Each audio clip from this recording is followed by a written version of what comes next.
It was late October, and I had been hiking for hours in the hopes of arriving at a campsite before dark.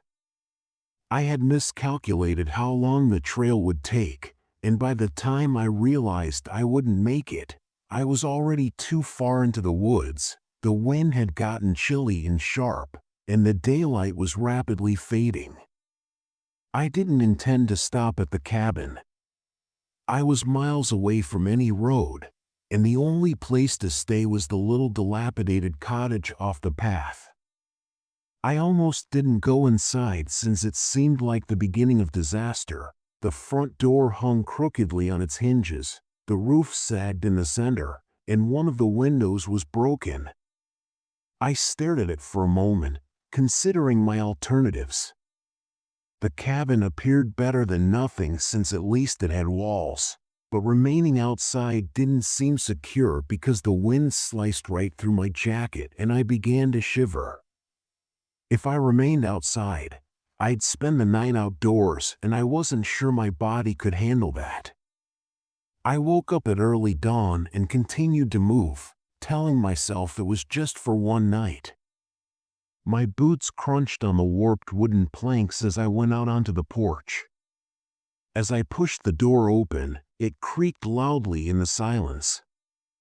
There was a single room empty save for a rusted metal cot pushed against one wall. The mattress was long gone, leaving only a bare spring-covered frame. The floor was covered in leaves and broken glass. The air smelled stale like damp wood and old dirt, and the only light came from the last of the daylight leaking through the cracked window. I placed my pack in the corner and tried to ignore the strange feeling I had about the place. I couldn't pinpoint what it was, but I think it might have been the silence. Normally, the woods were alive with sounds like birds, insects, and the rustle of leaves, but here it was so quiet that even the wind outside seemed muffled. I told myself that I was imagining things because I was tired, cold, and hungry, and my mind was playing tricks on me. I unrolled my sleeping bag and spread it out on the floor as far away from the cot as I could get. I didn't like the way it was sitting there in the corner, seemingly waiting for someone, and as the light faded, the cabin grew darker and darker until I could hardly see anything.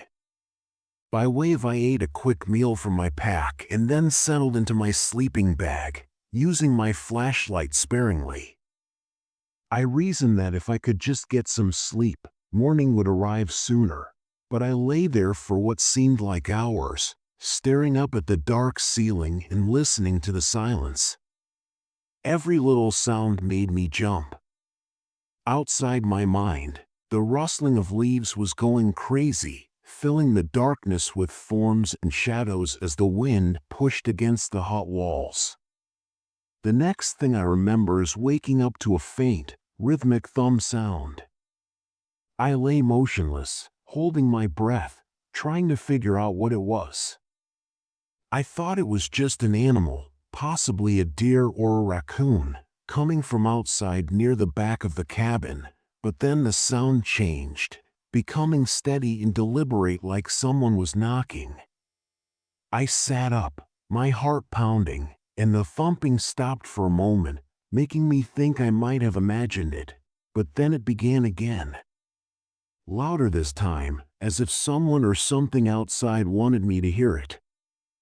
I reached for my flashlight and aimed it at the back wall, and the beam illuminated the cabin's interior, but the noise stopped again, and I remained motionless. The silence dragged on, and I began to consider going outside to check, but something in my gut told me not to. Minutes later, I heard heavy, slow footsteps crunching on the leaves outside the cabin. They moved slowly, pausing every few steps, and I felt my chest tighten and my breathing become shallow. I remained as silent as possible, holding the flashlight like a weapon, and the footsteps stopped at the front door. My mind raced as I waited for the door to open, but nothing happened. The silence dragged on, and then, Just when I thought they had left, I heard a low, raspy breathing. It was close, just on the other side of the door. I wasn't sure if I could take whoever was out there, but just staying put felt just as risky. My heart was pounding in my chest as I considered my options when the door creaked and only partially opened, revealing a shadowy figure. I could only make out the outline of a tall, broad-shouldered man who was standing there breathing. I didn't wait to see what he wanted. Instead, I grabbed my pack and ran out the back window, ignoring the glass that scratched my hands and knees as I scurried through, hitting the ground while bouncing wildly in the dark with my flashlight. I ran until my lungs burned and all I could hear were my own footsteps. When I finally stopped, I was far from the cabin in the woods, collapsing against a tree to catch my breath. I didn't see him again, but I also didn't go back for my sleeping bag.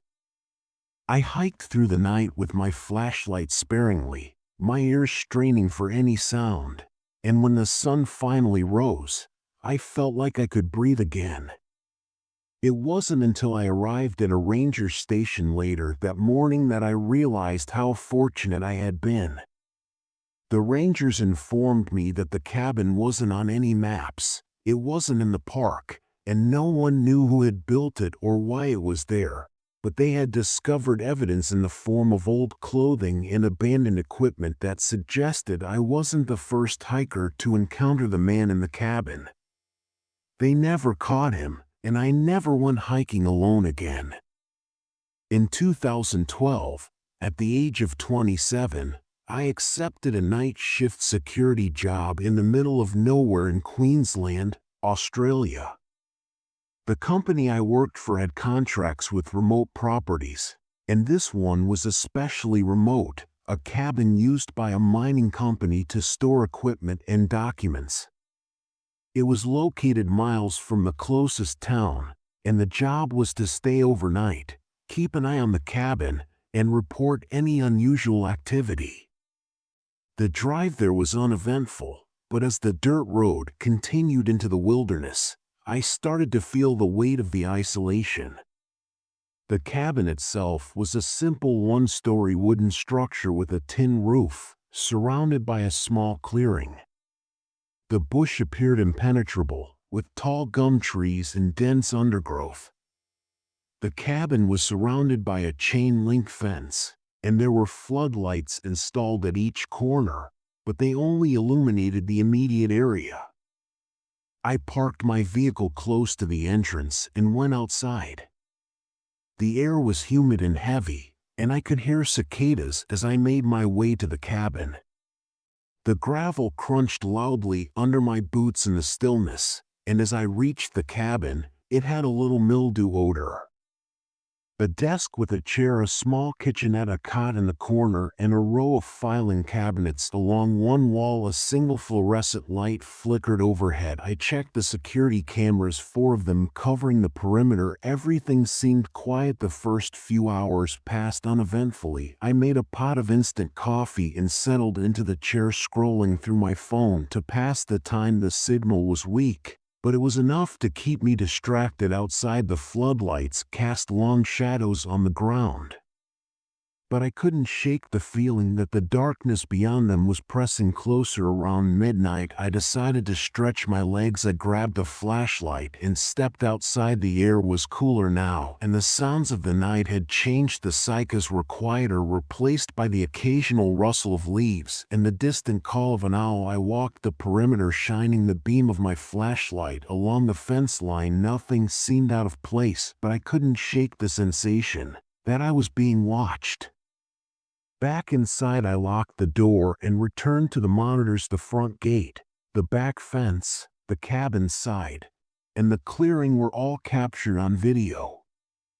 It was my first time working alone in such a remote location, so I told myself it was just nerves. However, at around 2 in the morning, something caught my attention on the monitor. The feed from the rear camera flickered briefly before going black, so I leaned forward to see if it would return. I checked the other cameras, and they were still operational. The logical part of me assumed it might just be a technical issue, but I couldn't ignore the knot in my stomach, so I grabbed my flashlight and went outside to check the camera. As I approached the back fence, the beam of light seemed to diminish against the darkness. When I arrived at the camera, I noticed that it had been torn from its mount, the wires hanging like exposed nerves, making my skin prickle. The damage appeared to be intentional and not something an animal could have caused. I looked around with my flashlight, the beam piercing the darkness. The bush behind the cabin was dense, with the trees creating tangled shadows. The bush remained motionless, but I felt more watched than ever, and my heart was racing as I turned and rushed back to the cabin, locking the door behind me. I sat at the desk and stared at the monitors. The remaining cameras showed nothing out of the ordinary, but I couldn't get rid of the feeling that something was out there. An hour went by, and I forced myself to remain vigilant, drinking stale coffee and checking the screens every few seconds. Just when I thought I might be having hallucinations, I heard a faint, rhythmic tapping sound coming from the back of the cabin. It sounded like someone gently knocking on the wall. I froze, my breath caught in my throat. The tapping continued steady and deliberate. I grabbed the flashlight and moved toward the back door, my hands shaking. The sound stopped as I approached. I hesitated for a moment before unlocking the door and stepping outside. The air was cold now, and the bush seemed unnaturally quiet. I shone the flashlight along the back wall, but there was nothing there. No one. As I turned to go back inside, the beam of light caught something on the ground. It was a footprint, pressed into the soft dirt near the wall. It was fresh, and it wasn't mine. My mind raced as I tried to make sense of it. Who could be out here miles from anywhere in the middle of the night? I locked the door and checked the cameras again. This time I noticed something I hadn't before, a faint movement at the edge of the clearing just beyond the reach of the floodlights. It was subtle, almost imperceptible, but it was there. I stared at the monitor, willing the figure to step into the light, but it stayed just out of reach. The next few hours were a blur of tension. The figure never came closer, but it also never left. It stayed at the edge of the clearing, a dark silhouette against the trees. The tapping started again, this time on the side of the cabin, then the front. It was as if whoever or whatever it was testing me, trying to gauge my reaction. By dawn, the activity stopped. The cameras showed an empty clearing, and the tapping had ceased. When the relief crew arrived, I was too shaken to explain what had happened. I simply packed my things and left, driving away as fast as I could. I never went back to that cabin. Months later, I heard rumors about people disappearing in the area, their belongings found abandoned, but no trace of them. I still don't know who or what was out there that night, but the memory of those footsteps, those knocks, still haunts me. Every time I hear a tap at night, I can't help but wonder if it's starting all over again. When I was 28 years old in 2013, my brother Ryan, a 32-year-old police officer who was known for being among the best in the department, called me out of the blue and asked if I could help him with something important. He told me to pack enough clothes for a few days, sturdy boots, and anything I might need for roughing it in the woods. Ryan was the complete opposite of his job as a graphic designer, and I always admired his courage, even though I thought he could be a little too rigid at times. Knowing Ryan, I didn't ask too many questions, but he promised to explain everything once we met. He wouldn't give me any specifics over the phone.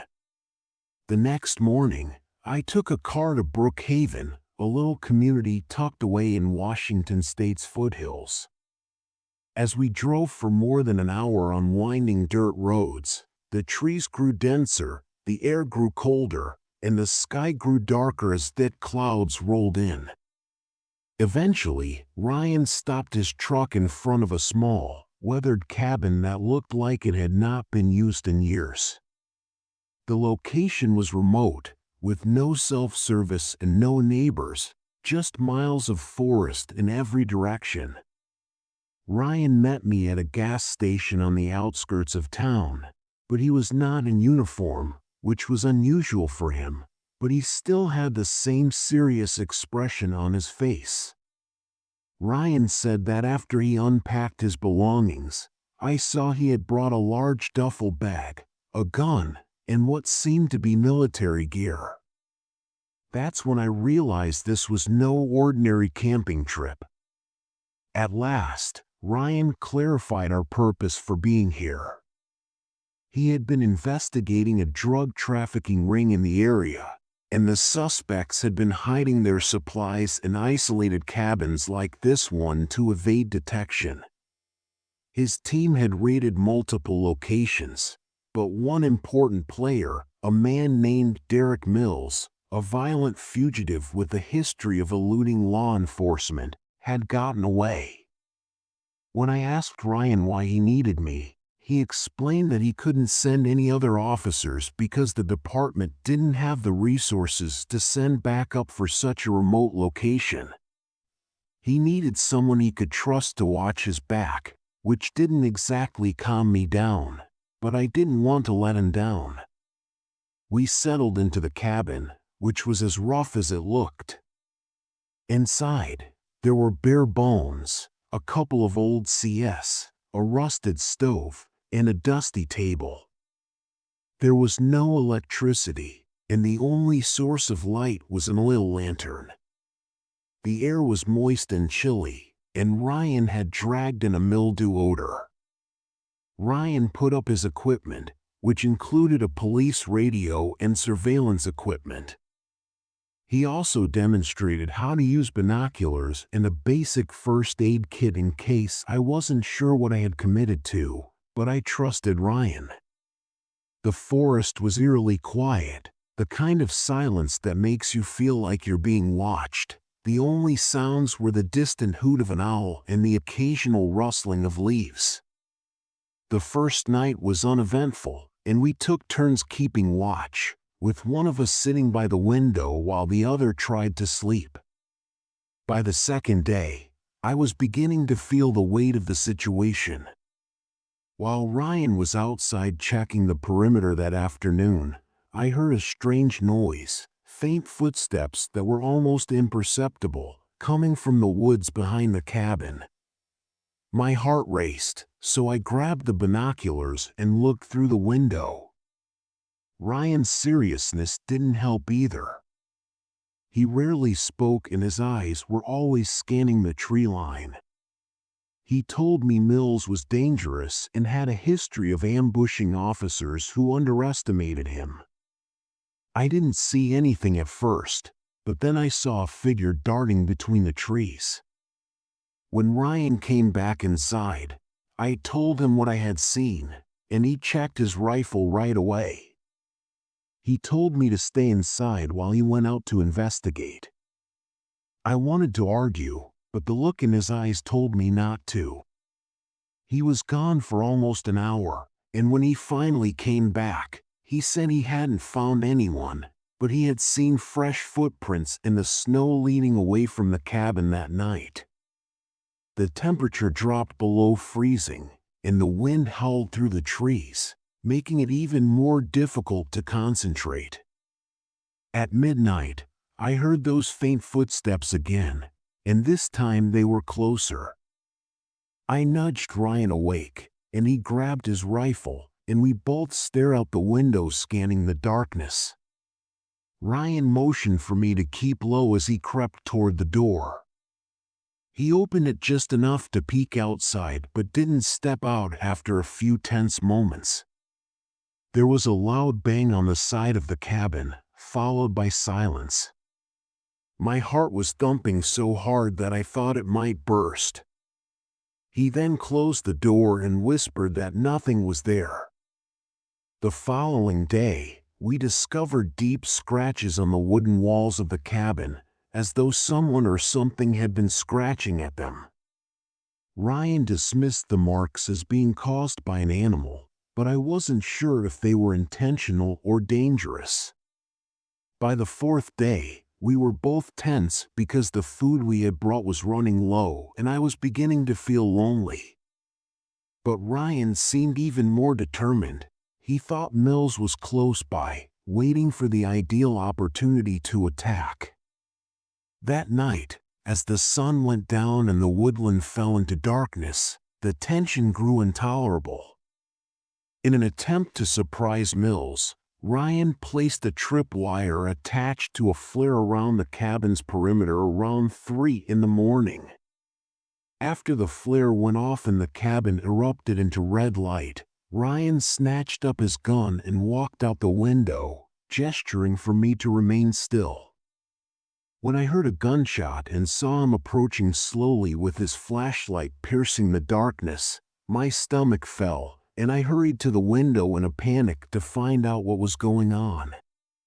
Ryan ran back toward the cabin and yelled for me to lock the door. He then burst inside, slamming the door shut and bolting it. His face was pale, and his breathing was ragged. He told me that Mills had been armed and that he had managed to wound him, but that Mills had fled into the woods for the rest of the night. Ryan decided it was too dangerous to stay, so he radioed for backup, but the signal was weak, and told me to pack up our belongings while he kept watch. As we were loading the truck, I noticed something that made my blood run cold: Mills' footprints leading directly up to the back door of the cabin. He had been watching us, possibly even listening to us, and now he was out there, wounded but still dangerous as we drove away. The forest seemed to enclose us, the shadows lengthening with every mile, and I couldn't get rid of the thought that Mills was still out there, observing and anticipating his every move. On the journey back, Ryan didn't say much, but his quiet said a lot. This wasn't over, not for him, not for me. As I lay in bed at home that night, unable to sleep, I realized that Mills was still out there and that Ryan would not stop until he was apprehended. Every rustle of the wind outside and every creak in the house made my heart race. I came to the realization that the true fear wasn't just in the forest, but that someone like Mills could be out there waiting for the right opportunity to strike. I attended college in a historic city in Florida, which was neither too big nor too small but had many old buildings and tree-lined streets. I stayed in a duplex downtown, just 3 blocks from campus, making it easy to walk to my classes. The neighborhood was known for being safe and had large, beautiful homes. The duplex was an older house that had been divided into 2 units, with a main front door that everyone used and a lock for security, and separate doors upstairs and downstairs. I stayed in one of the units, and the arrangement made it feel private while still being a shared building.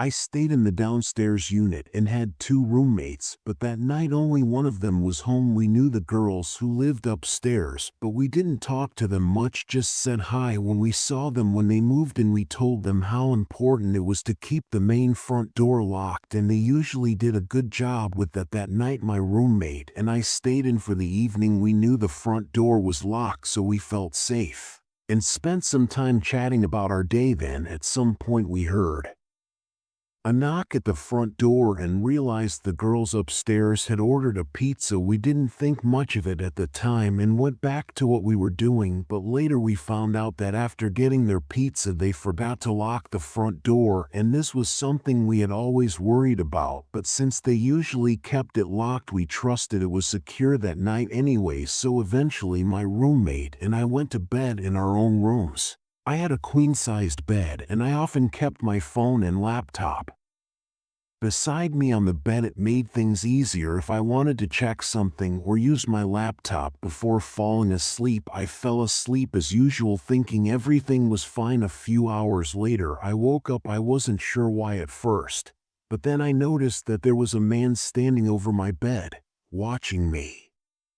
When I realized I wasn't dreaming, I asked him who he was, what he was doing, and why he was there. I was still a little out of it from earlier, so I was confused and didn't know what he was planning. For a moment, I thought my roommate might have invited someone over, maybe a random guy she met on Tinder, and he had accidentally entered the wrong room. I tried to tell myself that this was all a misunderstanding, but as I kept asking him who he was, what he was doing here, he didn't respond, and I began to feel more anxious because I knew something was seriously wrong. I kept pepper spray, which I kept. Fortunately, that was enough to scare him away. I'm not sure if he had anything with him or if he took something from me, but I saw him grab something in the dark and quickly run out of my room. I slammed the door shut and locked it after he left. I knew that if I tried to reach for them, it could make him angry or even more dangerous. I felt completely trapped trying to figure out how to stay calm while my mind raced with fear. I knew that if I wanted to do something quick, I was unable to locate my phone, but then I realized that the room between my room and the front door was my roommate's. She was home, and the idea of the man entering her room made me even more frightened.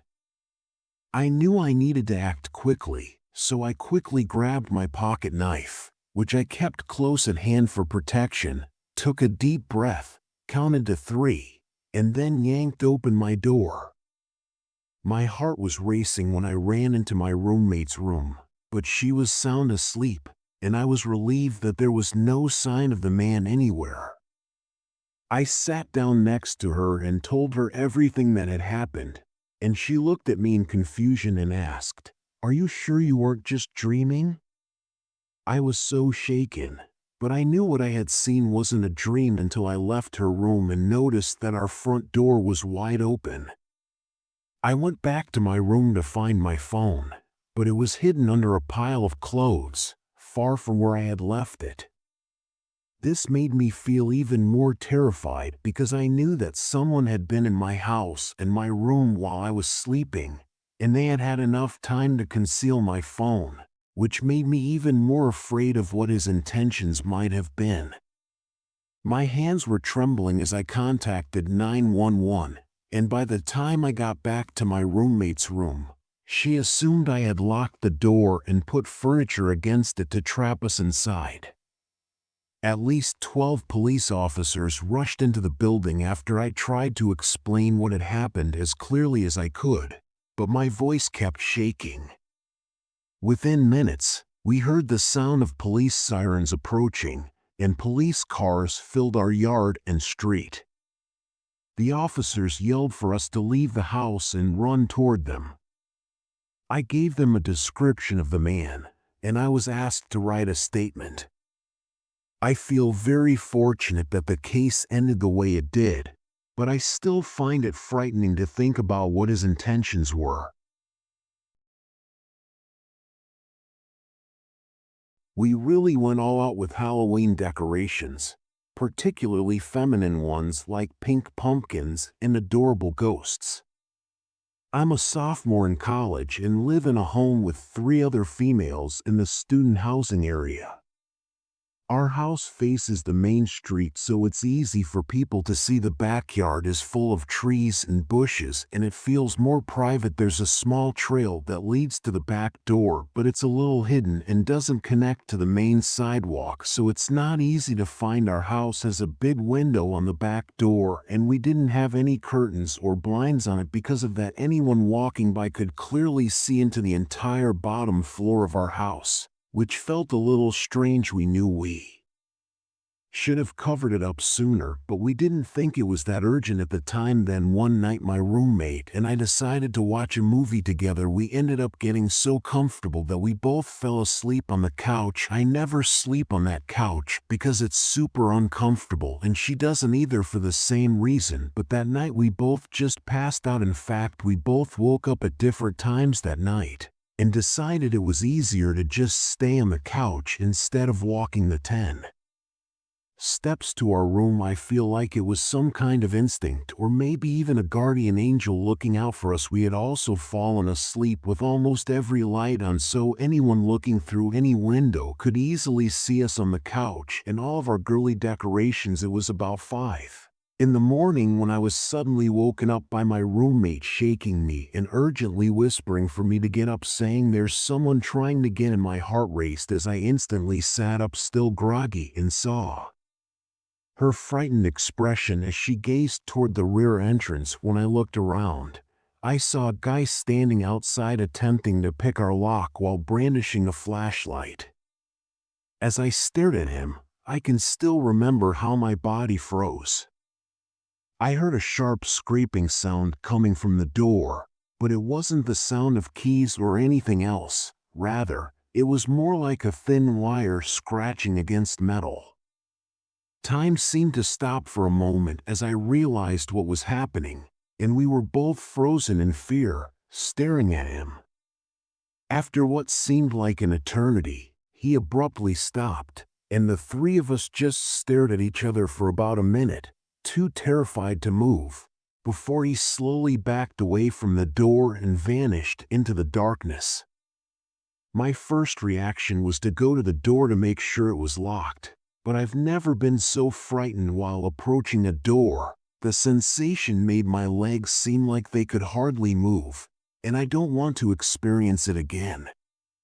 I still feel sick thinking about it, and I hope it was just an accident, but something tells me it wasn't. We immediately grabbed our phones and called the police and some friends who lived nearby to make sure we were safe. They said it might have been a drunk college student or someone with bad intentions, but we'll never know for sure. After that, we swiftly installed more cameras. 3 weeks later, we had a break-in, but that's a tale for another day. Door window stoppers and coverings were placed around the home. My older sister and I decided to explore the woods on an island formed by the river splitting into 2 branches before coming back together. The island was lush with tall trees and thick bushes all around. It felt peaceful yet a little creepy as we walked through the forest with only the sound of the water rushing nearby. We weren't sure what we were looking for, but the place had a certain energy. The island is about half a mile long and feels massive with dense cottonwood trees growing wild all over it. My family and I spent our childhood in southwest Montana near a wide-flowing river. The valley where we stayed was special to the local native tribes and was said to hold deep meaning for them. I wonder if this is true, but I wonder if it's connected to something strange that happened to me and my sister. It's like entering another universe. This day felt different, even though I didn't realize it at first. The weather was picture perfect, with sunlight streaming through the trees and a light breeze rustling the leaves. The air smelled fresh, a combination of damp earth and the subtle scent of cottonwood bark. I spent a lot of my childhood exploring every inch of it, climbing trees, and wading near the edges of the water. As my sister and I were strolling leisurely and admiring the beauty all around us, I experienced an odd sensation that I can only characterize as an emotional tug deep within my chest. It felt like an unseen fishing line was attached to my heart, gently drawing me forward, and I didn't feel like I had a choice. At that point in my life, I was much more receptive to spiritual and supernatural concepts, so I was more inclined to believe what I was feeling. My sister asked me if I was okay, but I was unable to respond because I felt as though I was unable to speak or even think clearly. She could tell something odd was going on, so she chose to follow me and remain connected. I kept moving forward, completely drawn by the feeling in my chest as if it was pulling me deeper into the cottonwood forest. The trees grew closer together, their thick trunks and branches creating a shaded, almost tunnel-like path. The pull was so strong it was all I could think about. My sister stayed a few steps behind, but I didn't look back or speak to her as we walked further. The feeling seemed to guide me to a specific spot up ahead. I saw two trees that had grown together, their trunks arching gracefully over a dry rocky stream. The trees formed a natural opening, almost like a doorway. A natural doorway sounds typical, but it felt like the closer I got, the more everything around me became alive. When my sister and I stepped through the trees into the dry creek bed clearing, the pulling sensation stopped. Instead, something else happened. The light around us seemed to change. It became golden and rich, almost like you could touch it. All the outside sounds disappeared, and it felt like time itself had stopped. It was still the same forest, but at the same time it felt completely different, like we had stepped into another world. As my sister and I stood there silently taking it all, and I suddenly saw something black, about 2 foot tall, dart across the clearing. It moved so fast that I could barely tell where it went. It either came from behind one tree and vanished behind another, or, though it sounds strange, it looked like it came out from under one tree and disappeared under another. I only saw it for a split second, but I knew I'd never seen anything like it in these woods before, and I never saw anything like it again after that. Not long after this, both my sister and I realized that the strange feeling, the pull, and the way the world had seemed so different was fading away, and everything around us slowly went back to normal. Within seconds, it was clear we were standing in the same forest as before. Nothing seemed different from the many times we had walked there before. My sister and I walked home in silence, both feeling like we had just experienced something meaningful and hard to explain. The cabin had been my wife's favorite place, nestled deep in the forests of Maine. It was where we spent summers, birthdays, and countless quiet weekends away from the chaos of life. It wasn't fancy, just a simple wooden structure with 2 bedrooms, a small kitchen, and a porch that faced the lake. But it was hers, and by extension it became mine after she passed away 2 years ago. I stopped going. The memories were too strong. I couldn't sit on that porch without hearing her laugh, without seeing her curled up in her favorite chair with a book. I couldn't walk by the lake without imagining her skipping stones or pointing out some bird she'd spotted. The cabin felt like her, and her absence turned it into a painful reminder. But now at 42, I felt I had to go back. It wasn't a sudden decision. My therapist had been encouraging me for months to confront the grief head on, to reclaim the things that once brought joy. The cabin doesn't have to be a monument to her absence, she said. It can still be a place of peace. I finally agreed. It was mid-October when I packed my truck with supplies, food, clothes, firewood, and a rifle for safety. The drive took roughly 5 hours, during which the road narrowed as I approached the trees, whose leaves were a mixture of fiery reds and oranges. By the time I arrived at the cabin, the sun had set and long shadows were cast across the clearing. The cabin appeared unchanged, with the porch sagging slightly, the door's paint peeling, and the chimney covered in moss. But it stood there sturdy and silent, seemingly waiting for me. I parked the truck and unloaded my belongings, and the air was crisp with a subtle scent of pine and damp. The cabin's earth smelt musty, as if it hadn't been let out in years. I dusted the cobwebs away and opened the windows while the fire in the ancient stone fireplace crackled. That first night, I had a hard time sleeping because of the deafening stillness. I felt tight with every timber creak and leaf rustling outside. I wasn't used to being alone in a place so remote. Still, I stayed. The next day I decided to keep busy. I chopped wood, cleaned out the gutters, and prepared a loose step on the porch. As the sun climbed higher, I ventured down to the lake. The water was colder than I remembered, and the forest seemed thicker, wilder. It was late afternoon when I noticed something strange. About 200 yards from the cabin, in a patch of trees near the edge of the property, I saw a rope tied to a branch. It wasn't there. Before I was sure of it, it looked old, frayed, and weathered, as if it had been there for years, but I knew it hadn't. I walked over to investigate. The rope was tied in a loop hanging from a low branch. Beneath it, the ground was bare, as if something heavy had been dragged away. My chest tightened. Could have been kids messing around, or a hunter leaving a snare. Still, it unsettled me. That night, I locked the doors and kept the rifle within arm's reach. Over the next few days, more things began to feel off.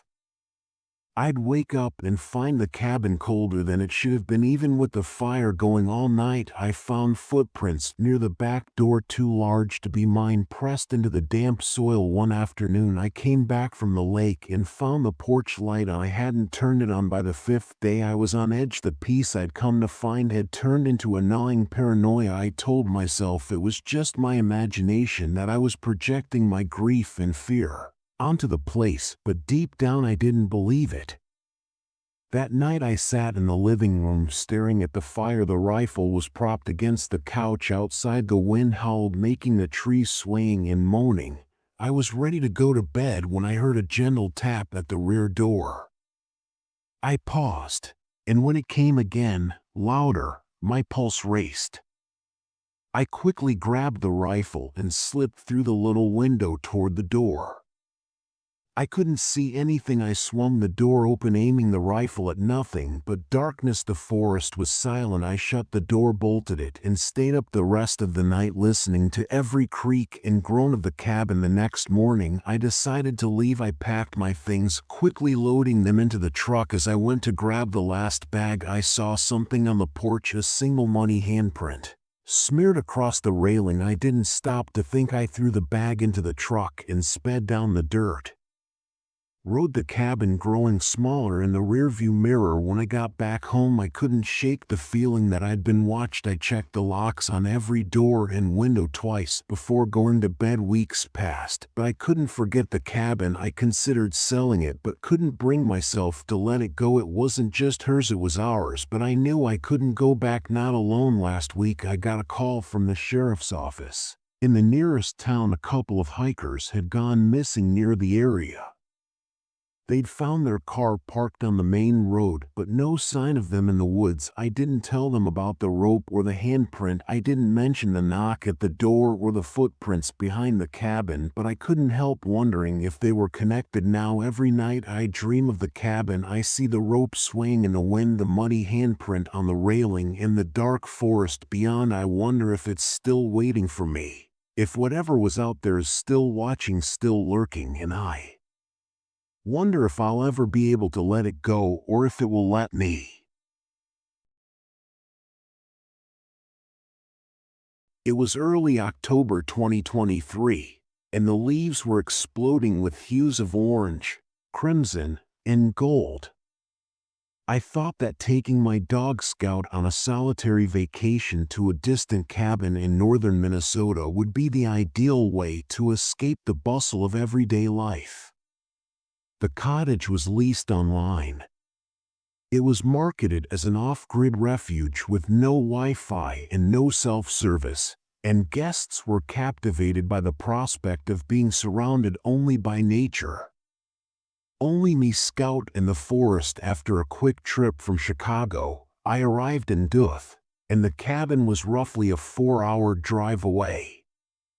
I had leased a beat-up Jeep at the airport, which was ideal for the bumpy gravel roads leading to the cabin. After a number of incorrect turns and anxious backtracking, I eventually located the driveway, a barely perceptible dirt path marked by a weathered wooden sign that read Haven Wood. Scout, a devoted German Shepherd mix, sat in the back seat with his head out the window and his ears flapping in the wind as we drove deeper into the woods. The roads narrowed and the trees grew denser until eventually the GPS lost signal and I had to rely on the printed directions the cabin owner had emailed me.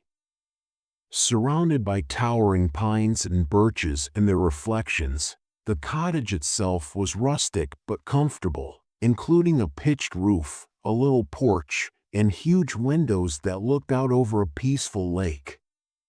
After unpacking, I took Scout for a walk along the lake's edge. The air was clear, with only the crunch of leaves under my boots and the occasional splash of fish jumping in the water. Inside, there was a stone fireplace, a small kitchen with a propane stove, and a single bedroom with a creaky wooden bed.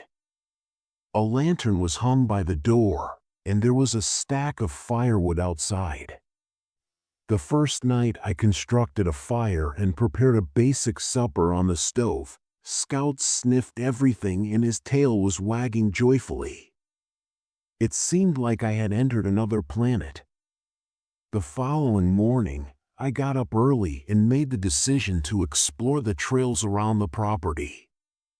The cabin came with a hand-drawn map of the area that showed a network of hiking paths that wound through the woods. Scout was curled up by the fireplace, his eyes half closed, but his ears twitching at every small sound. Outside, the woods were pitch black, and the silence was so complete that it was almost unnerving. I tried to ignore the slight unease that crept over me as I locked the cabin door before bed. The map was clear enough, and we spent hours walking while taking in the crisp autumnal colors and fresh air. I packed a small bag with water and food, leashed Scout, and started off. The routes were weak, often scarcely more than animal tracks. Around midday, I realized that we had traveled further than ID had intended. The trail had become more difficult to follow, and I couldn't get rid of the uneasy feeling that we were being watched. It wasn't anything overt, but Scout kept stopping, his ears perked up, and he stared into the trees. When I looked, there was nothing there, so I decided it was time to return. But it wasn't as simple as I had hoped because the forest looked different and I couldn't find the landmarks. Scout began growling deep in his throat, his body taut. It wasn't like him to behave like that. I noticed earlier that the more I attempted to orient myself, the more I twisted around. I held his leash. The last thing I needed was to panic, so I tightened up and tried to remain composed. After what seemed like hours, we finally stumbled back onto the trail. I nearly sobbed when I saw the cabin through the trees. My legs hurt and my throat was dry, but at least we were safe that night. I couldn't get rid of the feeling that something wasn't right. The Scout, who was usually full of energy, seemed restless as he paced the cabin and wouldn't settle down. I tried to ignore it, but as night fell, the woods came alive with noises. I tried to sleep, but Scout wouldn't stay still around midnight. He began barking a deep, frantic bark that made my heart race. He was standing by the window, staring into the darkness. I told myself that the rustling of leaves, the hoot of an owl, and the occasional crack of a branch were all natural sounds, but it felt wrong, like there was something more out there. I took a flashlight and pointed it outside, but all I saw were trees. The following morning, I discovered faint but distinct footprints near the cabin, not animal tracks, but human ones, that led from the edge of the woods to the porch and back again. I tried to convince myself that they were mine, even though I knew they weren't because I hadn't gone near that area of the woods. Scout seemed tense the entire day, refusing to leave my side and growling softly whenever we approached the tree line. I made the decision to stay close to the cabin, only going as far as the lake to get water that evening, barricaded the door with a chair and kept my flashlight. I didn't get much sleep in reach since I could hear every creak and rustling outside. Scout was near the door, keeping his ears open and growling gently any time he heard anything. I decided I couldn't stay another night after discovering something even more unsettling the next day. The firewood pile had been shifted. It wasn't a significant change, but it was enough to make me nervous. I prepared to leave after packing my things and loading them into the Jeep, but the engine stopped after sputtering when I turned the ignition key. I tried again, but it wouldn't start. I was miles from the closest town, had no self-service, no way to get in touch with anyone, the cabin had no phone, and I hadn't seen anyone since arriving. I spent the day attempting to fix the Jeep, but I knew very little about cars, so by evening I was worn out and no closer to a solution. That night, as the sounds outside grew louder, I heard slow, deliberate footsteps circling the cabin. By the fourth night, I was at my breaking point, having not slept for days, and the constant fear was wearing me down. Scout was equally tense, barking at every little noise, so I decided to stay up all night. Scout barked frantically, his body pressed against the door.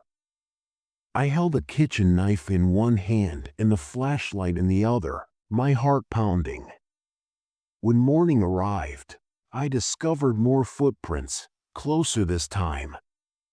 Sitting by the door with the knife and flashlight around midnight, I heard the footsteps again, closer than ever. They stopped just outside the door. I held my breath, gripping the knife so tightly my hand hurt for what felt like an eternity. There was silence, then a single knock echoed through the cabin. I didn't move. The knock came again, louder this time, and then nothing. When dawn broke, I cautiously opened the door. The footprints were there, leading away from the cabin and into the woods. I didn't wait to find out who or what had been tormenting me. I gathered my things, put Scout on a leash, and started walking. It took me nearly the entire day to reach a main road where a passing car finally stopped to help. To this day, I don't know who was out there. The cabin owner claimed not to know anything, and the local authorities found no evidence of foul play. But I know what I felt. I know the fear that gripped me as I sat in that cabin waiting for something or someone to make their move in. Sometimes late at night I still hear those footsteps in my dreams. I will never forget the summer I spent at my grandmother's cabin. I was 24 years old and trying to save money and figure out what I wanted to do with my life. My grandma had left behind a cabin in the middle of nowhere, surrounded by woods and a small family graveyard that dates back to the 1800s. My family couldn't agree on what to do with the cabin since she passed away. Some wanted to sell it, while others wanted to keep it for sentimental reasons. In the meantime, it just sat there, slowly falling apart. When my mom suggested that I spend a few weeks there to clear my head, I reasoned that it couldn't hurt. The cabin was in the Appalachian foothills, close to a forgotten town called Mountain Hollow. It was about 4 hours' drive from my house, so I packed my car with necessities like canned food, bottled water, a first aid kit, a flashlight, and a few basic tools. The journey was uneventful, but as I approached, the roads narrowed and the trees grew thicker. By the time I reached the destination, it was late afternoon, and there were a lot of gray clouds in the sky. A narrow path led to the graveyard, which was hidden by dense underbrush. I unloaded my car and entered the cabin, which looked worse than I remembered. The wood siding was warped and peeling, the roof was sagging in places, and the furniture was covered in dust and sheets. Behind the cabin was a rickety porch with 2 rocking chairs that appeared to have been untended for decades. Moles danced in the faint light coming from the dirty windows. I spent the first few hours sweeping, cleaning, and clearing the cabin. By the time I was done, the sun had set and the cabin felt a little less stuffy. I set up a small gas generator I had brought, which provided me with enough electricity to charge my phone and light up the cabin. Since there was no self-service this far out, I prepared some canned soup for supper and sat down in one of the old armchairs. When I woke up early the following morning, eager to explore, I decided to check out the graveyard first. The path was overgrown, branches snagging at my clothes as I pushed through the graveyard itself, which was small, maybe a dozen headstones, most of them worn and leaning. I recognized a few names from old family stories. The first night was uneventful, and I fell asleep to the sound of crickets.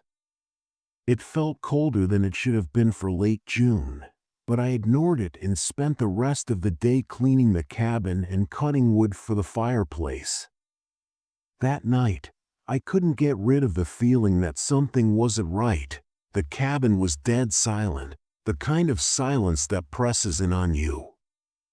There were no crickets or wind, just an oppressive silence. My grandma was buried there next to my grandpa and a few great-grandparents I'd only heard about in passing. Silence. I put it down to my imagination and made myself sleep for the next few days.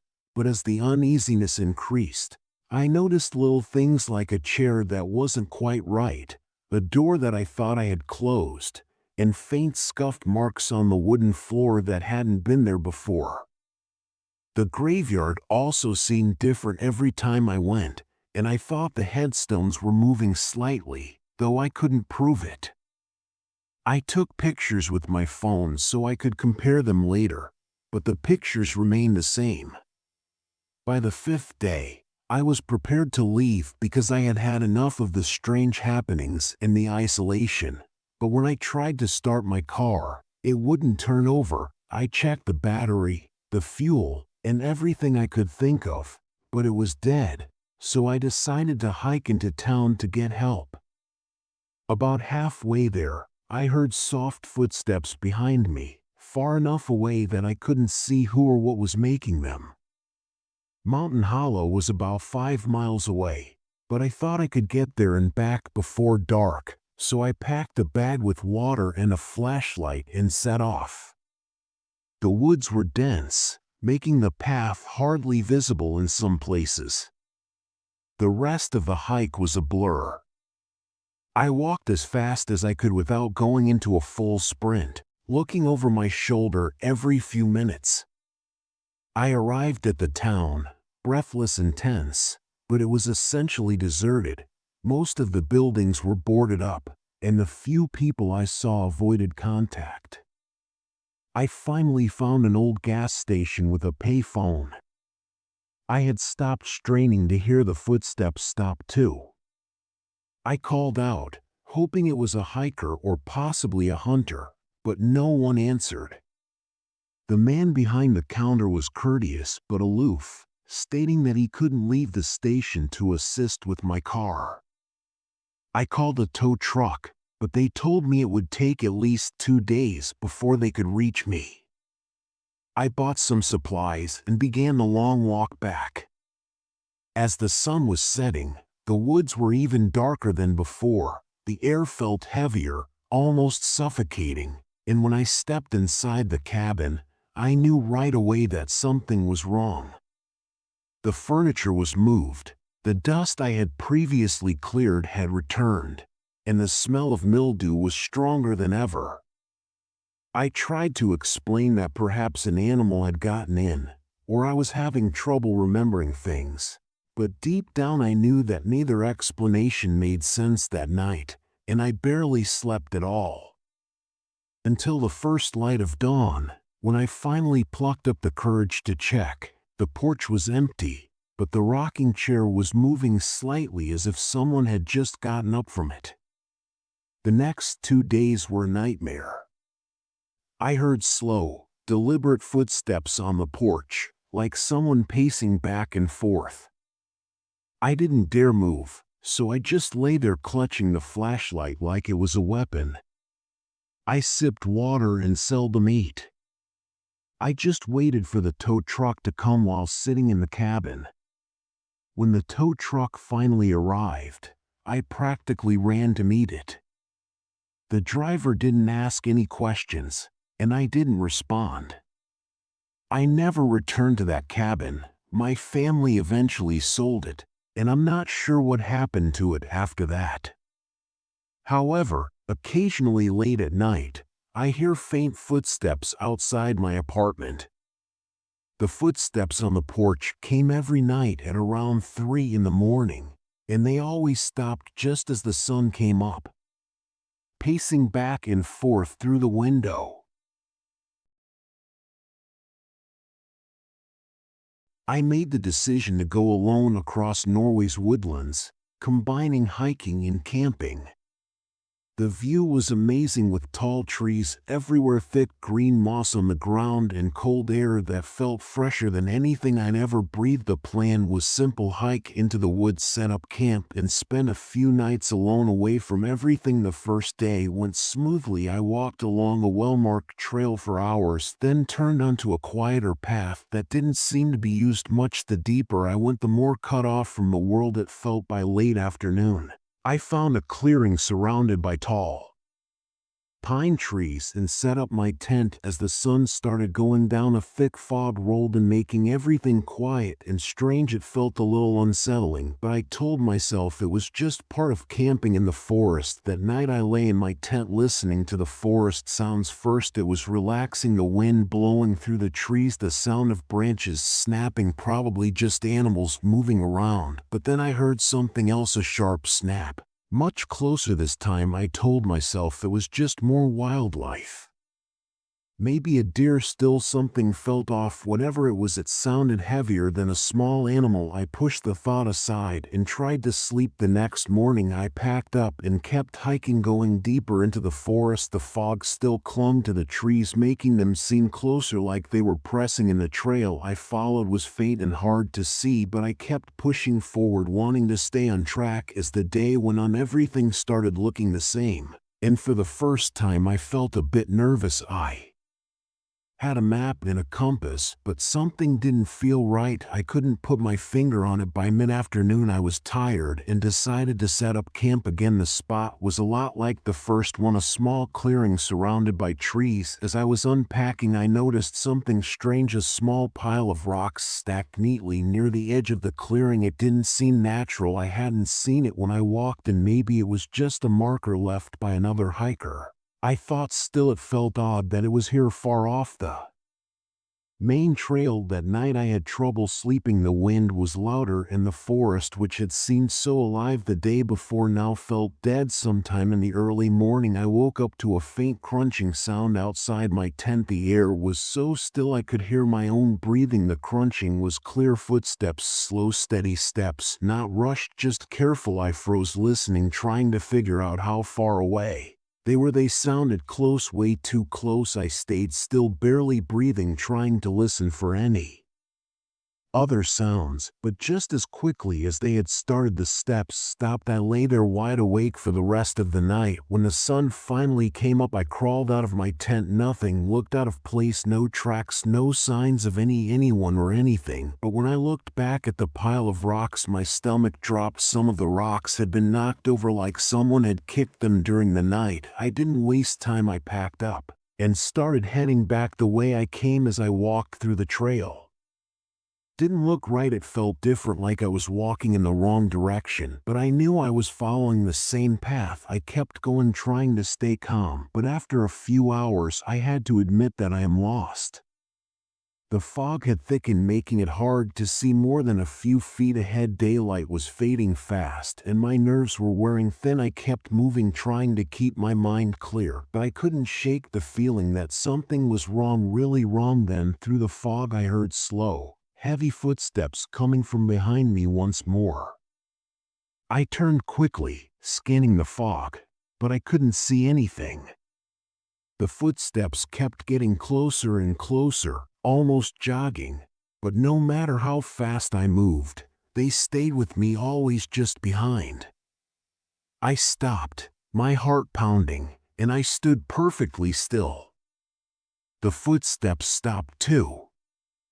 I turned around again, but this time there were only trees and fog, and my head was spinning. Then, through the thick mist, I noticed something moving in the distance, a shadow that was tall and watching, but I couldn't make out its face. I retreated slowly, gasping for air, and this time the shadow seemed to dissolve into the mist rather than footsteps. I don't know how long I ran, but I didn't stop until my legs gave out. When I finally passed out, I looked around and saw that I was back at the first clearing where I had made camp, but the rocks had disappeared.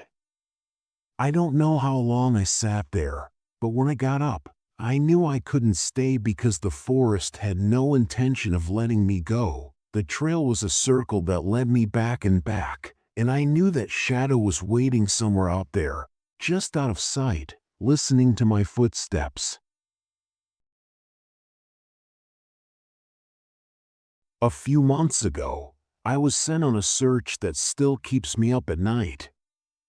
Normally, when people get lost, we find them pretty quickly, but this time, something felt strange from the start. I hiked out with 2 other rangers deep into the forest where the ground was rocky, the trees were thick, and the brush was high. It was far from any marked trail, the kind of place most people wouldn't wander into unless they had a reason. I've been a park ranger for years, and while the job can be challenging, it's usually fairly simple. The first strange thing we noticed was how quiet everything was. No wind, no birds, not even the usual sounds of small animals moving around, just dead quiet. It didn't feel right. We set up camp by a small stream that evening, planning to keep looking in the morning. After we ate, I took a short walk along the stream drain, trying to clear my mind. That's when I saw something strange. Big branches broken in odd ways. They weren't just snapped, they were twisted and shoved into the ground. I've seen animals break through branches, but this was different. It was too precise, like it had been done on purpose. The next day we kept moving deeper into the woods. Hours went by and there was no sign of the missing hiker. I started to feel uneasy. Just when I thought we might be getting closer, I saw something on the ground, a boot half buried in the mud. It was old, like it had been there for weeks, not days. The weird thing was it didn't look like it had been worn down by rain or weather. It looked almost fresh, like it had just been placed there. We still hadn't found the man, and something wasn't right. The deeper we went, the stranger the forest became. The trees looked were growing at odd angles, and I started to feel like we were walking in circles, even though the map and compass said we were on track. The other rangers didn't say anything, but I could tell they were feeling it too. By the time evening came, we found a small clearing where the grass was flat, like something or someone had been lying there recently. In the middle of it was a torn-up backpack, stuff spilled everywhere, candy wrappers, a flashlight, and a map. Still no sign of the hiker. I crouched down to look through the stuff while the others set up camp. I noticed something strange right away. The map had an X drawn on it about a mile away from where we were, but there were no trails or landmarks there. I had a bad feeling, but I couldn't ignore it. We decided to head to that spot first thing in the morning. The next day we pushed on toward the X. The woods grew even thicker and the silence got worse. No sounds at all, just us moving through the trees. Felt like the whole forest was pressing down on us. When we finally reached the spot marked on the map, there was nothing there, just more trees. The whole place felt wrong, like we shouldn't be there. We circled around trying to figure out what the map meant. That's when we saw it hidden between the trees, barely noticeable, was an old cabin. I wasn't expecting to find any buildings out here. There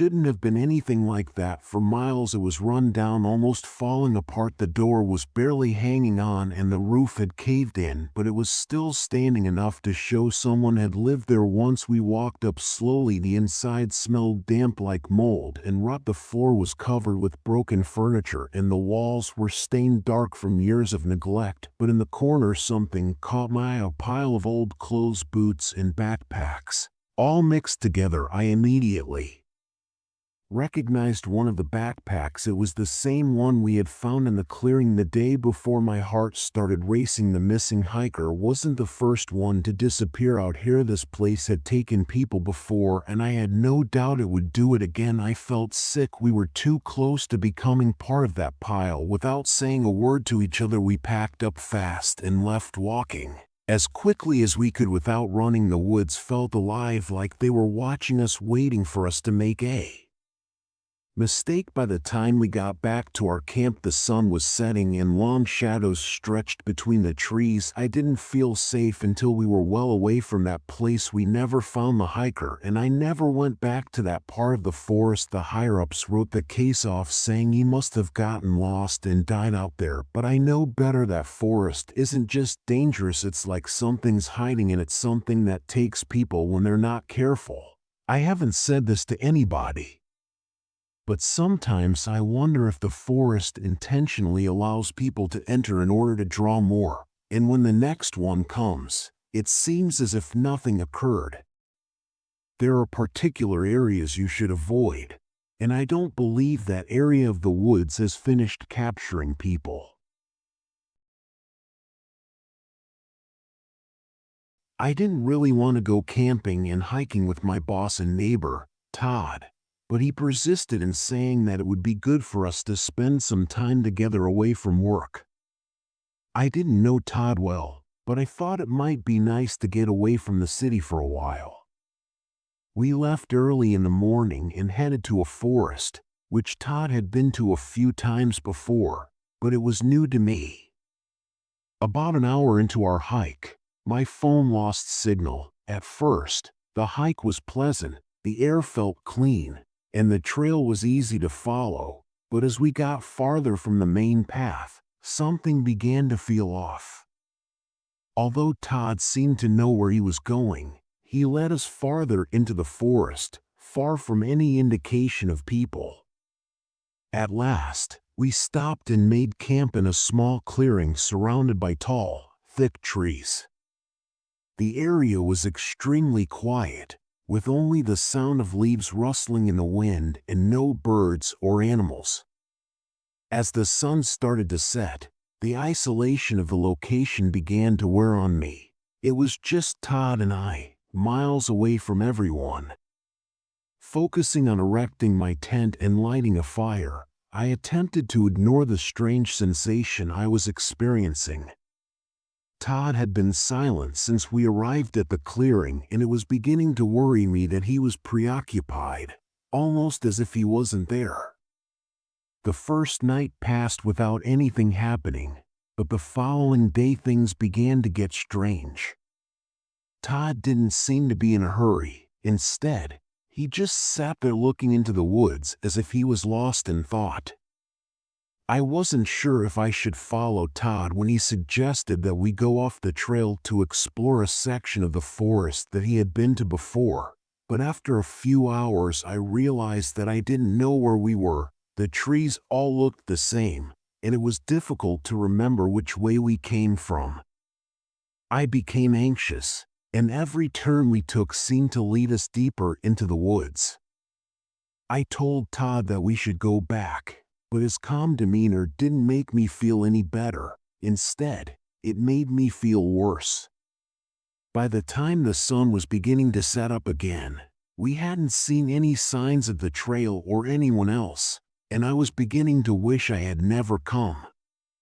When we finally stopped to set up camp again, I didn't feel any better. The air was colder, and the trees seemed to press in around us. In the middle of the night, I woke up to the sound of footsteps outside my tent. They were walking slowly and steadily around the camp, and my heart began to race in my chest. I remained motionless, barely breathing, listening as the footsteps circled us. They didn't sound like an animal because they were too heavy. Instead, they sounded like a person. I didn't move because I didn't want whoever or whatever was out there to know I was awake. Todd, however, pretended nothing was wrong. He was almost too calm, as if he knew we were safe. Minutes passed, but it seemed like hours before the footsteps began to slowly move away from the camp and vanish into the woods. The footsteps stopped right next to my tent, and I could feel someone standing there just outside the thin fabric. I held my breath, waiting for them to leave, but they didn't move. I was too terrified to look outside for the remainder of the night. The following morning, Todd pretended nothing had happened, packed up his belongings, and began walking back to the trail without mentioning anything. I didn't mention his footsteps so as not to make it seem crazy, but Todd's behavior was different. He seemed colder and more distant, as if something had changed in him. The hike back felt longer than before, and every tree rustle made me jump, and my nerves were shot when we finally returned to the parking lot. When we arrived to the vehicles, I was so relieved that I couldn't wait to go and be free of Todd. Something about the whole journey seemed off, and I couldn't get rid of the sensation that he had brought me here for a purpose. Todd smiled oddly at me and expressed his desire that we might repeat this. I feigned a nod at one point, but I knew in my heart that I would never camp with him again. When I returned home that evening, I began unpacking my luggage and taking out my clothing when my wallet dropped on the ground. I stopped there looking at it. My heart is pounding. How did my wallet get up in my backpack when I knew for sure that I hadn't brought it into the forest when I left it in the vehicle before we began the hike? After that, I didn't talk to Todd again, although sometimes in the middle of the night, I can still hear the heavy, plodding footfall outside my window. As has been the case every year since I was a child, my grandfather and I decided to camp out for the night halfway along the trail. We found a small open spot just off the path, set up the tent, and started a fire before the sun set behind the mountains. The hike had been peaceful, but the air felt strange that evening. The forest around us seemed quieter than usual, and my grandfather didn't seem bothered because he had been doing this for a long time, so I didn't say anything. As the night wore on, the fire subsided, and we entered the tent, and I lay there listening to the sounds outside. Normally, the forest would be noisy at night, with crickets, wind, and perhaps an owl in the distance, but this time there was nothing but silence. Hours went by and I couldn't sleep. My grandfather's deep breathing told me he was fast asleep, but I felt uneasy. The air out inside the tent was too quiet, way too quiet. That's when I heard the soft sound of something moving outside just beyond the trees. It wasn't a branch snapping or leaves moving, but a slow, steady crunch. Footsteps. The first I thought it might be an animal, but the steps didn't sound right. They were slow, like someone walking carefully. The steps would stop then start again. Moving in a circle around our campsite, I held my breath, trying to listen as closely as I could. Whoever or whatever it was right outside, moving slowly around us. The hairs on the back of my neck stood up. I wanted to wake my grandfather, but I couldn't move. I kept telling myself it was just a hiker who got lost, but the way the footsteps moved, it didn't feel right. The steps got closer to the tent.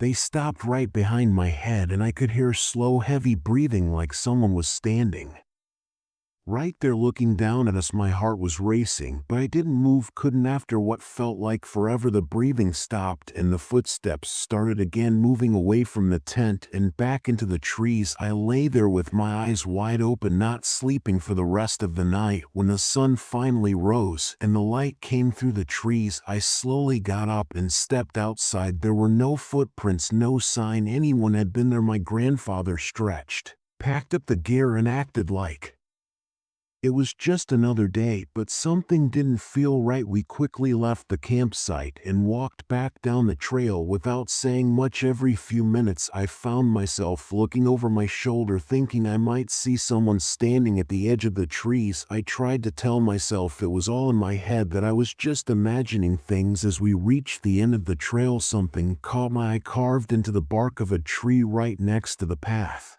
was a small mark. It was fresh, something I hadn't seen when we passed this spot yesterday. A single X. My grandfather didn't notice it, but I couldn't stop looking at it. To him it probably didn't mean anything, but to me it was a warning, a sign that someone had been out there with us that night, watching us walking around our tent while we slept. As we made our way to the car, I couldn't shake the feeling that whoever had left that mark wasn't done. Maybe it was just a strange hiker, maybe not, but I couldn't forget how close those footsteps had been, or how long that breathing had hung over me. The X may have simply been the beginning, and I secretly knew that I would see it again soon, although perhaps not as fortunate this time. I had been planning this camping trip for a while with the intention of combining it with a hike in the national park. I didn't want to venture too far into the woods, just far enough to be alone for a few days.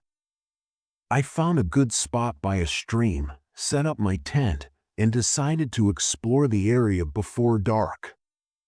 The trail went through thick trees, and the branches blocked most of the sky. It was quiet except for birds and the occasional rustle in the bushes. The farther I went, the more alone I felt, but I enjoyed it. It was a peaceful respite from the bustle of work and people. By the time I returned to my camp, it was getting dark, so I built a small fire and sat down to eat, taking in the quiet.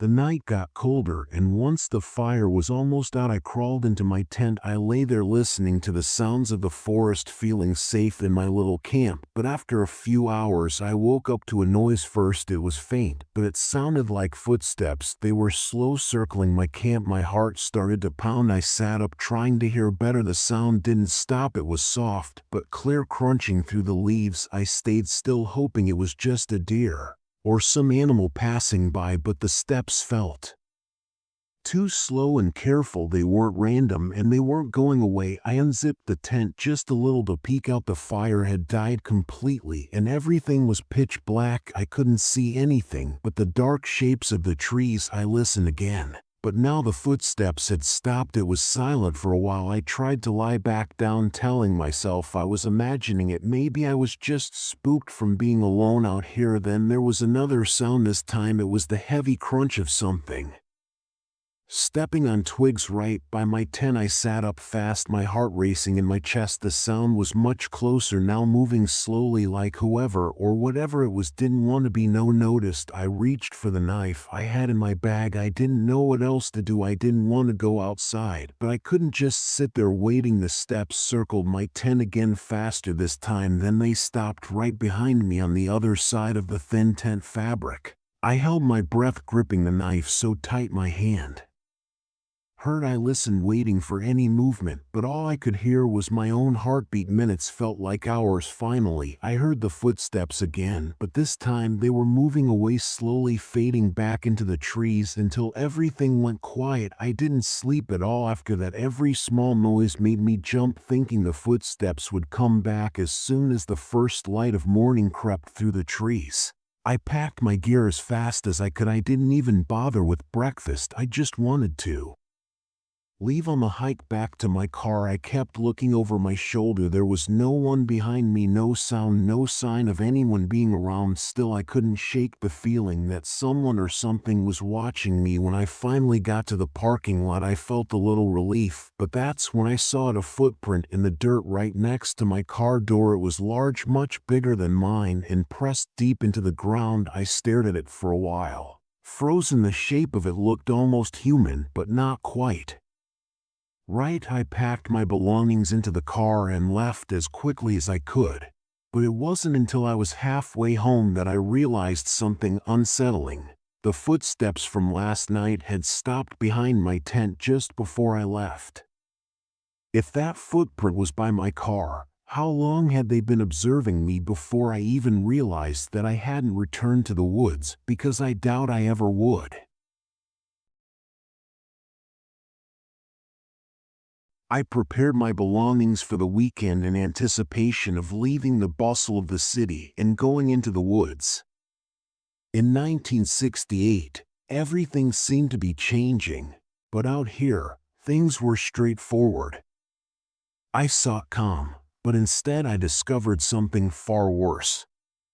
As night came, I built my camp beside a tiny lake surrounded by tall pine trees, and the fire's flames created shadows on the trunks. I got comfortable and enjoyed the warmth of being by myself, but soon the night was filled with weird quiet and chirping. When I heard a low, distant howl drifting through the trees, I froze. It was unlike anything I had ever heard, and it felt wrong, like a warning. Curiosity nagged at me, so I grabbed my flashlight and decided to investigate. As I walked deeper into the woods, the light pierced the darkness, and the trees towered above me, their branches extending like long fingers. Crickets stopped, and there was an eerie silence that surrounded the area. I tried to ignore it, but all I got was static. My pulse raced with each twig break. After some time, I discovered an old ranger cabin in the middle of a clearing. It appeared to be abandoned, but the door was slightly open, so I cautiously approached. The air felt heavy and uneasy as I stepped inside the cabin, which was empty save for dust and old furniture. A rusty lantern hung from the ceiling, and a map of the area was open on the table. Something caught my eye. It had several spots marked in red search areas. My heart raced, wondering if there had been a search for someone. Suddenly, I heard heavy, slow footsteps outside. I felt a wave of panic. The wood would crumble under me, so I dived behind the table and held my breath, trying to hear the footsteps halt. I waited in quiet, my pulse thumping in my ears, till I heard voices, faint but frantic, approaching. The night was dark and heavy, and I moved quickly through the trees, my heart pounding, as the voices grew louder and more urgent. I looked back, but no one was there. I slowly peered around the corner of the table and noticed flashlights moving outside, their beams cutting through the darkness like hands searching for something or someone. I knew I had to get out. I hurried to my campsite, packed my belongings, and looked around, feeling vulnerable. The howling came closer this time, echoing through the trees, and I couldn't shake the feeling that something was watching me. With my pack slung over my shoulder, I started to hike as quickly as I could, but as I got closer to the edge of the woods, I noticed a group of officers entering the clearing, their flashlights cutting through the brush.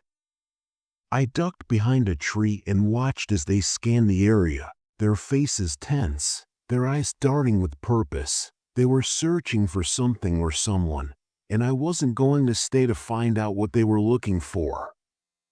Eventually, I breathed a sigh of relief, got into my car, and drove away, leaving the eerie woods behind. When I looked in my rearview mirror, I believed I saw a shadow flying through the forest, but instead I discovered a sinister secret concealed behind the trees, and I couldn't get rid of the impression that someone had followed me. I increased my speed, but the sensation of being watched persisted. I discovered too late that not everyone who wanders is lost, and not everyone who searches returns. Since I hadn't gone camping with my ex-husband in a long time, we decided to try it again in the hopes that some fresh air would help us reconnect. We found a peaceful area in the woods away from the busy campsites, and the drive there was uneventful, but the silence felt heavy with tension. As night fell, we built a small fire and sat close to it, its flickering light casting shadows on our faces. I tried to ignore the past, concentrating on the crackling fire and the fresh scent of pine around us. Later that night, after the stars had illuminated the sky, I heard a rustling sound, which at first was just a whisper of leaves. I tried to tell myself it was just a deer, but I got up to check, my heart pounding. The trees towered over us, dark and tall, making it difficult to see anything. I moved quietly, straining to hear, and then I saw something. A figure stood just beyond the fire's light, and my heart dropped. It looked like a man, but his face was hidden in the shadows.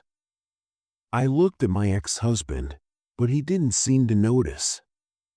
Panic rushed through me. I stumbled back, trying to stay quiet, but I kicked a rock. The sound echoed in the stillness. The figure turned, and for a moment I thought I saw its eyes shine in the firelight. I darted back to the tent, breathless and terrified. I shook my ex-husband awake, my voice barely a whisper. He woke up, startled, looking confused. I told him I saw someone. He frowned and grabbed a flashlight. We stepped outside together, the beam cutting through the darkness, but the figure was gone. Only the wind whispered through the trees. We searched the area, but there was nothing. I felt silly for being scared. Maybe it was just my imagination. We returned to the tent, but sleep didn't come easy. Every little sound made me jump, and I felt like we were being watched. At dawn, we packed up quickly, the morning light showing the beauty of the woods, but unease hung in the air. As we drove home, I glanced in the rearview mirror, half expecting to see someone following us. The trees seemed to close in shadows, stretching unnaturally. That camping trip didn't just bring back memories of us, it reminded me of the hidden dangers that could be lurking in the woods. Even after we left, that sense of dread stayed with me. I couldn't shake the feeling that something was out there watching us. As we drove further away, the woods seemed alive, as if they contained secrets that should be hidden. What if we weren't alone out there? What if that presence had followed us, lurking just out of sight? We might have been trying to reconnect, but the woods showed me something darker, not just memories, but the very essence of fear that creeps in when you least expect it. I remembered the figure in the darkness, and it wasn't just a trick of the light, it felt real. I remembered how the eyes seemed to glint, a reflection of something primal and wild.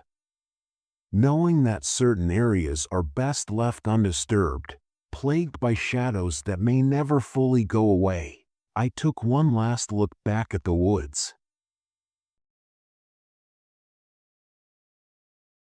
I had been planning this trip for 8 months, and it felt like the ideal way to get away from everything.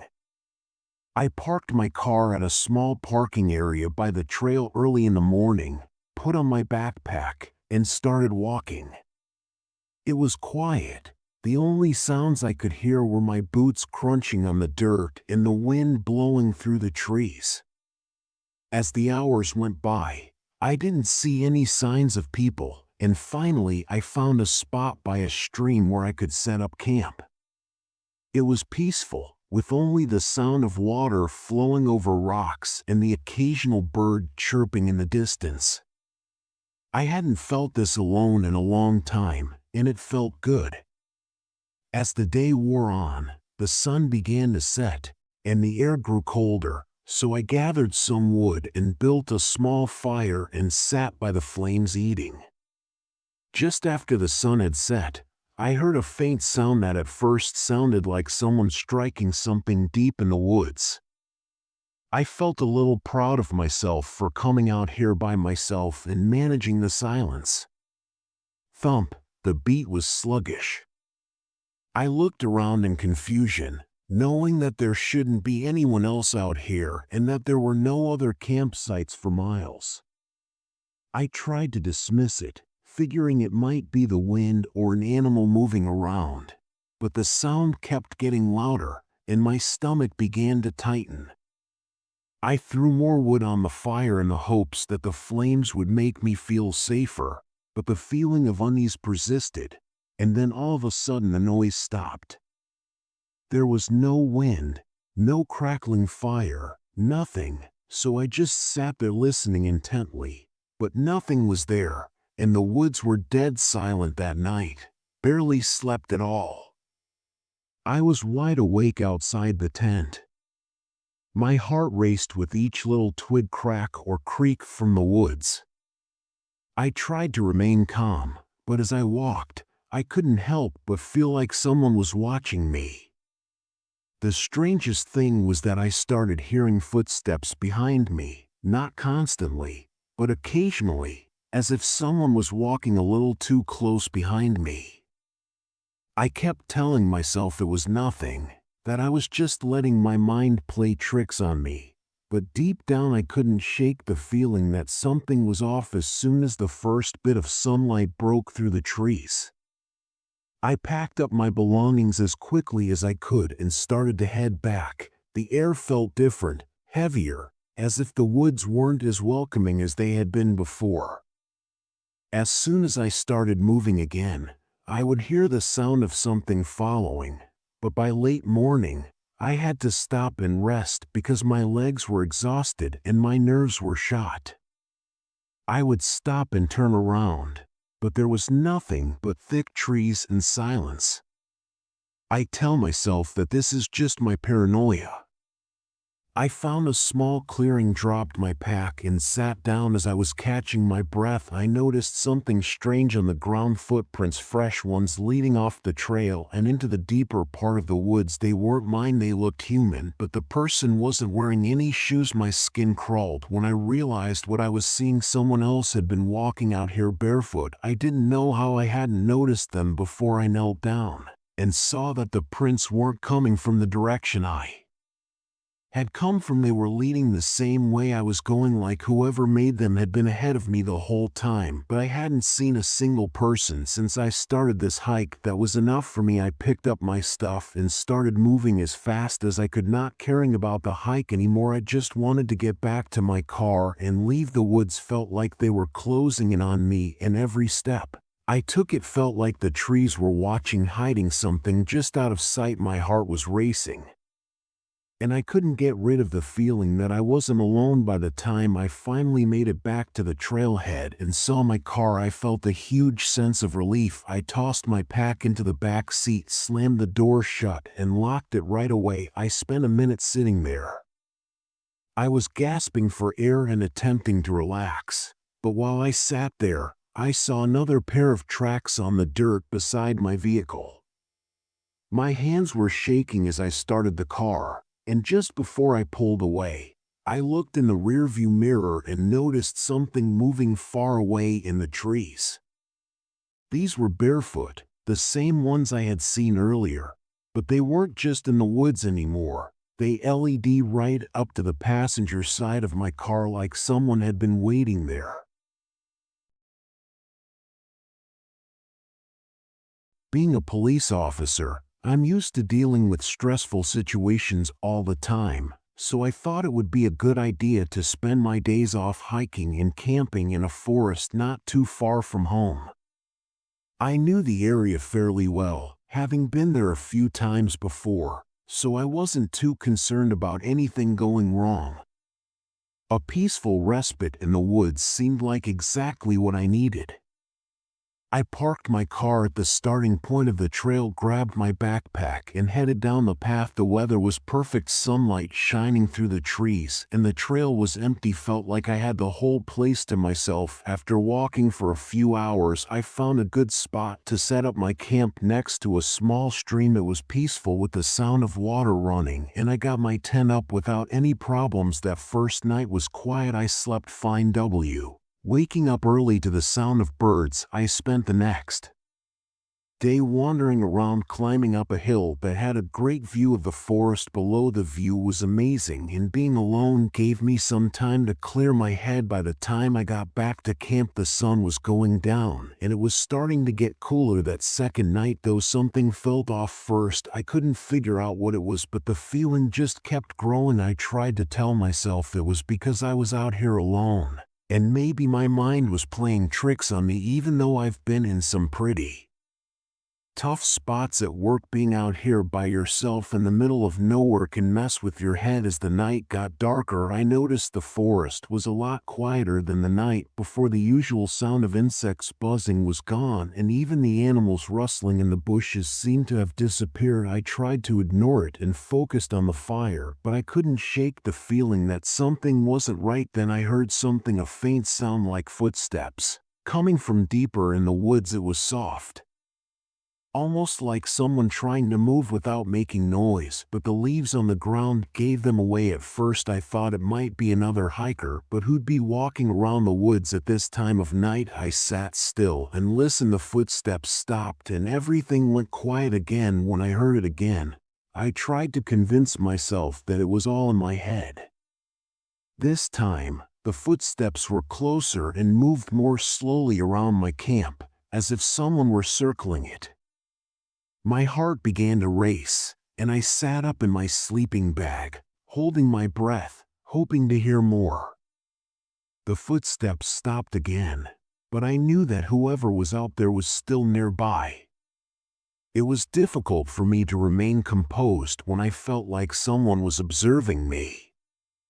I grabbed for my belt, but my pistol was outside the tent with my equipment, so I had two options: stay in the tent and hope it was nothing, or go out there and see what it was. Normally I'm the type to face things head on, but out here without anyone to back me up, I wasn't so sure. I stayed still, hoping whoever it was would just leave. Then I heard the sound again, this time right outside the tent. The footsteps stopped, and I could see a shadow standing just outside the thin fabric. My heart was pounding so hard I could feel it in my chest. Whoever it was, they were too close, and then just like that, they moved away. The footsteps grew fainter until everything went completely silent again. I didn't sleep at all after that. I sat up in my tent listening to every little sound, waiting for them to come back. When the sun finally came up, I packed up as quickly as I could. I didn't even bother making breakfast. I wanted to get out of there. Something had been out there last night, and I wasn't about to stick around to see what it was or what it wanted. As I walked back toward my car, I kept looking over my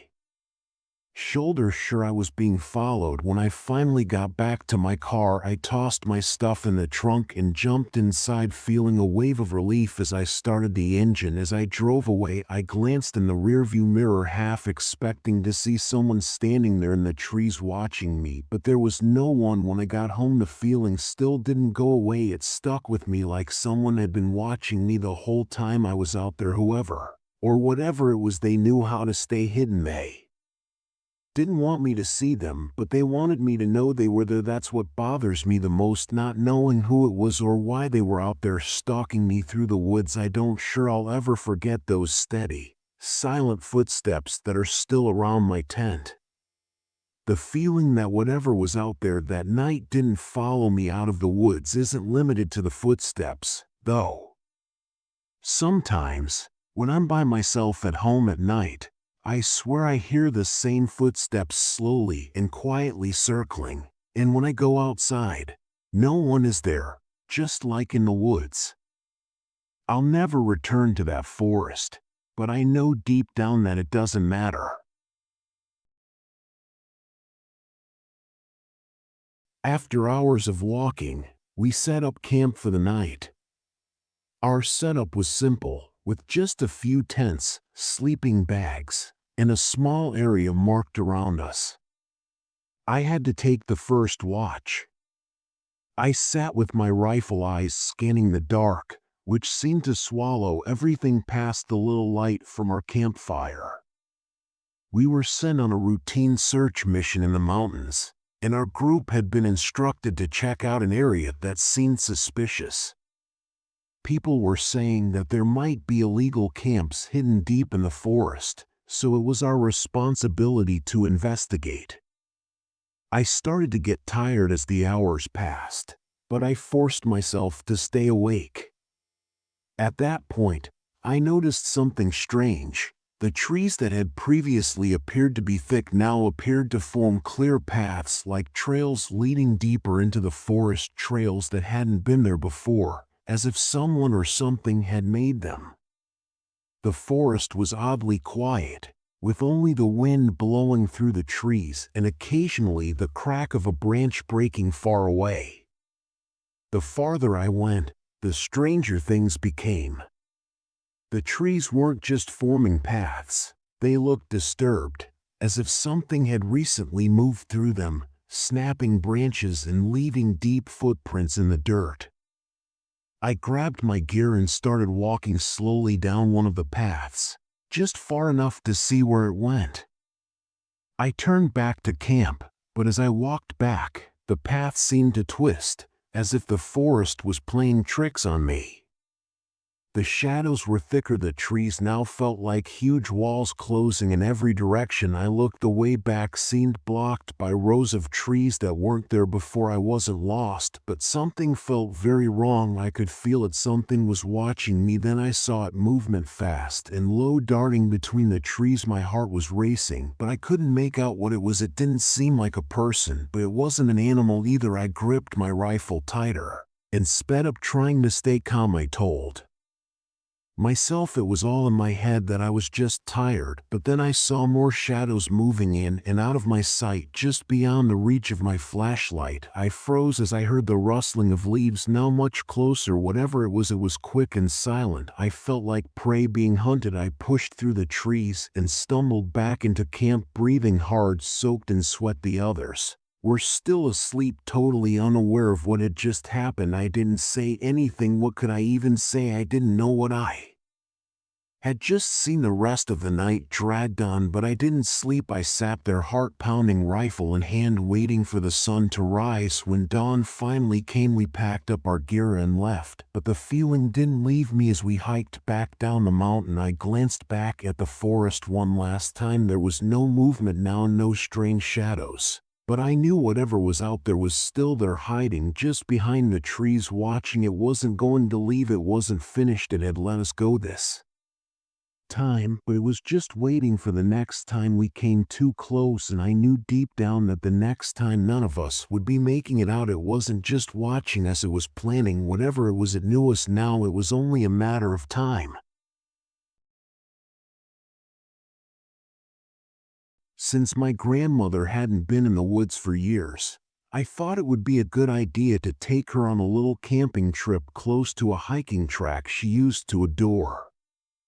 We discovered a peaceful area far from other campers in the woods, and the route we intended to take was one she often mentioned as having the greatest views. The first day went smoothly. We set up the tent, cooked some food, and she seemed happy. The woods were peaceful, just the sound of leaves rustling from the wind or a small animal passing by. As night fell, the forest got quieter, with only the sound of insects buzzing in the background. Felt calm. The next morning we packed a small bag and started hiking. The trail was steeper than I remembered, and I had to help my grandmother a few times over rocks and uneven ground. Even though it was a bit tough, she was in good spirits, telling me stories about the time she had walked the same trail when she was younger. As we hiked further, the trees seemed to close in around us, blocking out more of the sunlight. Felt like we were walking into a different place, where the forest seemed more alive, more intense. I couldn't shake the feeling that something was off, but I pushed it aside, thinking it was just me being too paranoid. After about an hour, we reached a clearing. It wasn't the one I remembered from hiking.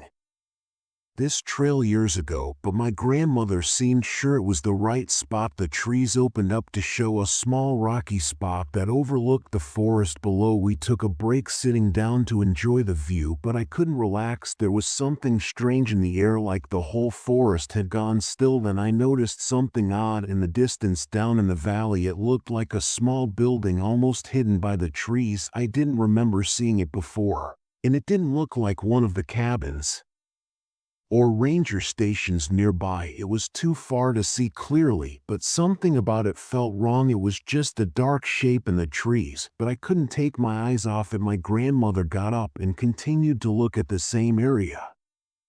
She seemed abnormally silent, as if she was lost in contemplation, and after a while she gestured for us to return. I didn't dispute the growing intensity of the bad sensation I was attempting to ignore. Even though the sun was still high, the hike back felt longer and the forest appeared darker.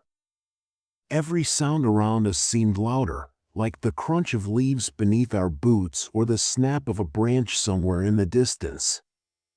I kept looking back, thinking someone was following us, but all I could see were the trees and the shadows. We had a sinking feeling when we returned to the campground. Since our tent was gone, everything we had left behind was gone. There were no footprints or indications of anybody else around, and the fire pit we had been using was cold as if it hadn't been used in days. Hit me. My grandmother didn't say a word, just stared at the empty space where our tent had been. I tried to think of what to do. There was no way we had been gone long enough for someone to take everything without leaving a single trace. It didn't make sense. With no other choice, we decided to head back to the car, which was parked about a mile away. As we walked, the feeling of being watched never left. I couldn't shake the idea that something was following us, keeping just out of sight. I kept turning around, but there was nothing, just the empty trail behind us. When we finally reached the car, I felt a wave of relief, but that relief quickly disappeared when I saw the state of it. The windows were smashed, the tires slashed. It looked like someone or something had gone out of their way to make sure we couldn't leave. We were stuck. I checked my phone hoping for some signal, but there was nothing. The nearest help was miles away, and with my grandmother's health, there was no way we could walk all the way there. As I stood there trying to figure out what to do next, I felt it again, that cold, crawling feeling of being watched. I looked back at the trail, scanning the trees for a second. I thought I saw movement, something shifting in the shadows, but it was gone before I could get a good look.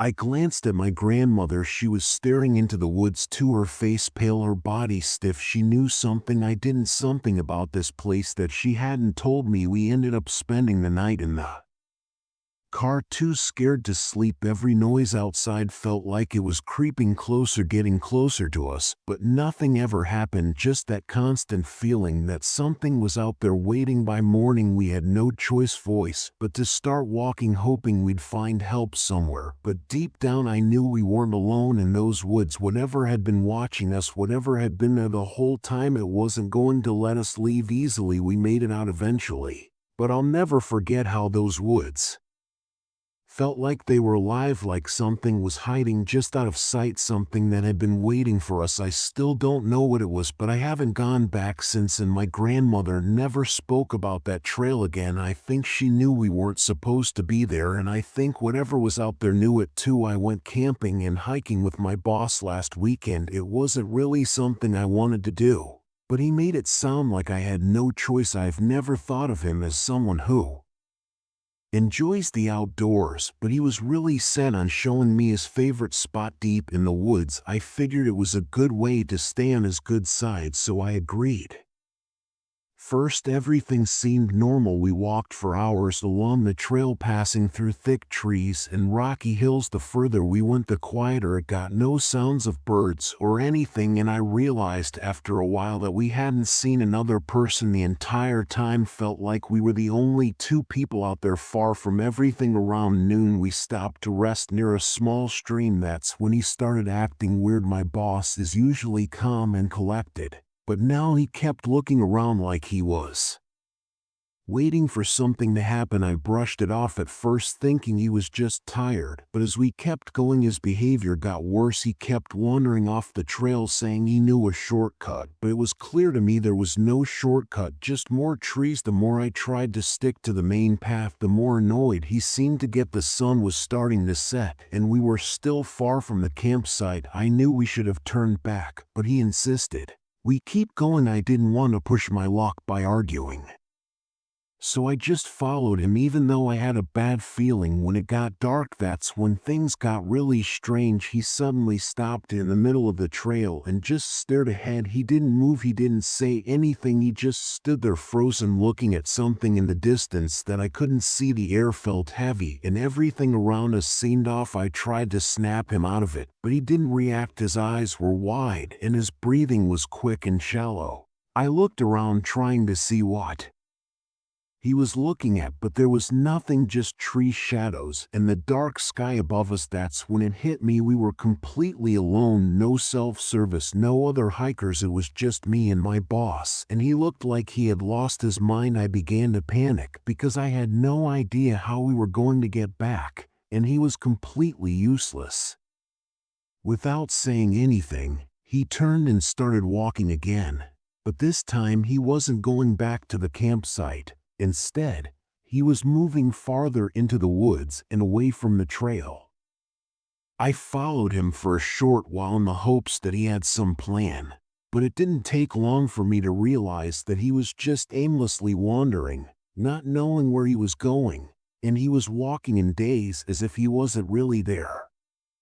I knew I had to make a decision, and every instinct in my body was telling me to get out. I tried calling out to him one last time, but he didn't even turn around. Instead, he continued to disappear into the trees. I turned around and started running. I tried to remember the way we came, but everything looked the same in the dark. The trees felt like they were closing in on me, every direction, twisting and turning, no path in sight. My heart was racing as I tripped over rocks and branches, barely able to see where I was going. After what felt like forever, I somehow found the trail again. I followed it as fast as I could, running until I reached the campsite. By the time I got there, it was pitch black. I collapsed by the fire pit, too tired and too scared to think. My boss never showed up the next morning. I left. I didn't wait around. I just packed up my stuff and hiked out of there as fast as I could. When I got back to town, I reported him missing. They sent out search teams, but no one ever found him. It's like he vanished into thin air. I still think about that trip a lot. I can't shake the feeling that my boss knew something was out there, something that had been waiting for him. He wasn't just acting strange for no reason. He was scared, like he knew what was coming. Whatever it was, he walked right into it. He didn't even try to fight it. It's like he knew he wasn't coming back. One weekend, I made the decision to go camping and hiking in order to get away from the bustle of daily life. My neighbor had told me about a trail not far from town that was uncrowded and had some lovely places to camp for a night or two. It sounded ideal, so I packed my belongings and set out early.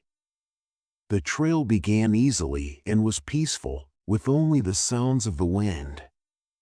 As I moved more into the woods, the trail narrowed and the trees grew closer together, making me feel alone despite the crunch of leaves under my boots and the odd bird. However, it was exactly what I wanted. After a few hours, I discovered a nice location to pitch my tent. It was a little, concealed clearing with a view of the far-off mountains. I took some time before the sun went down. I was gathering sticks and building a small fire. As night fell, I began to hear sounds coming from the woods. I told myself that it was just the forest animals moving around and breaking branches. But the sounds felt different, more like footsteps, and they stopped when I concentrated on them. I assumed that this was just my mind playing tricks. I crawled into my tent, zipped up my sleeping bag, and lay there listening to the firecracker. That's when I heard a rustling right outside the tent, like something was moving around. It wasn't far from where I had left my backpack. My heart raced, but I stayed still, hoping whatever it was would just go away. Minutes passed, and the sound faded. I tried to shake it off and sleep, but soon I heard something again. This time it was a clear sound of something brushing against the side of the tent. Slowly I reached for the flashlight beside me, turned it on, and unzipped the tent. I expected to see a raccoon or maybe even a deer, but the camp was empty. The fire had burned down, the glowing coals casting long shadows on the trees. Everything looked normal, but I couldn't shake the feeling that someone was watching me. I sat by the fire for a while, letting the light and heat calm me down. The noises stopped, and I tried to convince myself it was just the woods playing tricks. Eventually, I crawled back into the tent and forced myself to sleep. The next morning, I woke up early, ready to pack up and leave, but something felt wrong. My backpack had been moved not far from where I left it, but enough to make me wonder if I had been careless. Then I noticed something else. The ground near the tent had fresh footprints, not animal tracks, but human shoes. They were too big to be mine, and they circled my tent. A cold wave of fear washed over me. I packed as quickly as I could, feeling the weight of eyes on me all the while, for someone had been here watching me while I slept. When I finally arrived at my car, I experienced a strange mixture of relief and fear, because whoever had been watching me never came out, but they were too close for comfort. I kept hearing sounds from the trees, but I didn't want to stay to find out who or what was out there, so I hurried down the trail, jumping every time a twig snapped. I never returned to that trail because I was afraid that someone would be hiding in the shadows while I slept. Now, every time my neighbor mentions another camping location, I get shivers and find an excuse not to go. The woods are lovely, but they also conceal secrets, and some things should never be disturbed. You can be alone in the woods, but you're never really alone. The sun had already set when I arrived at the campsite, which was deep in Washington State's woods. I had hiked for hours, eager to spend the night alone under the stars, and the air was cool with the scent of pine. After erecting my tent, I lit a little fire with crackling. After a quick dinner, I leaned back on a log and looked up at the sky. The stars sparkled like diamonds, and I felt calm. However, as soon as I heard a rustling in the nearby bushes, I dismissed it, thinking it was just a small animal. When the rustling persisted, my heart began to race, so I grabbed my flashlight and pointed it at the sound. But all I saw was the outline of trees moving in the wind.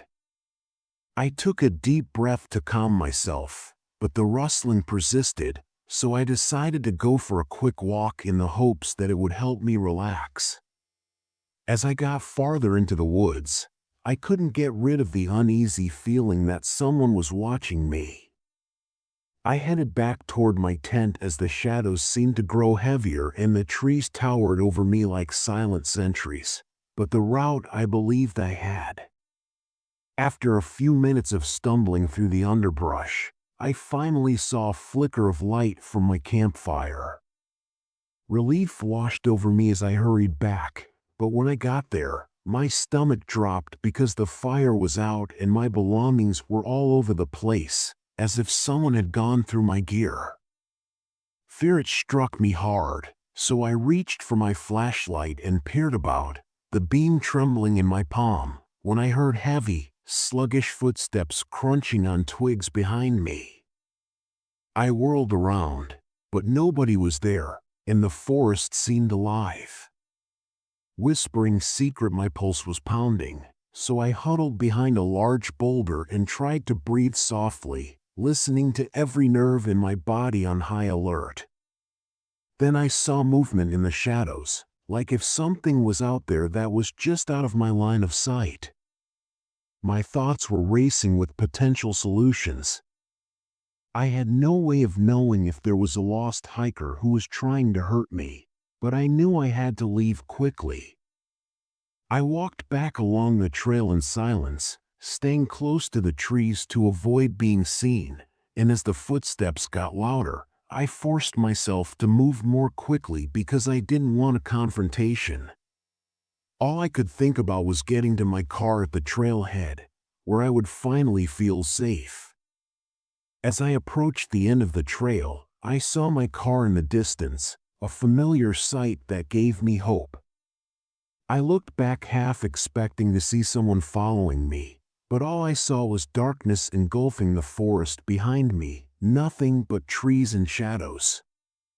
I raced out of the campground after jumping in the vehicle, locking the doors, and starting the engine.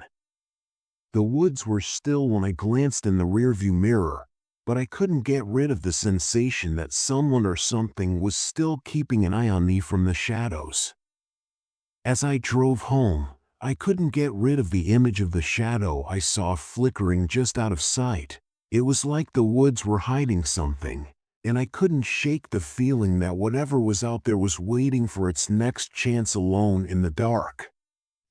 I realized that nature has secrets, and some of them are best left undiscovered.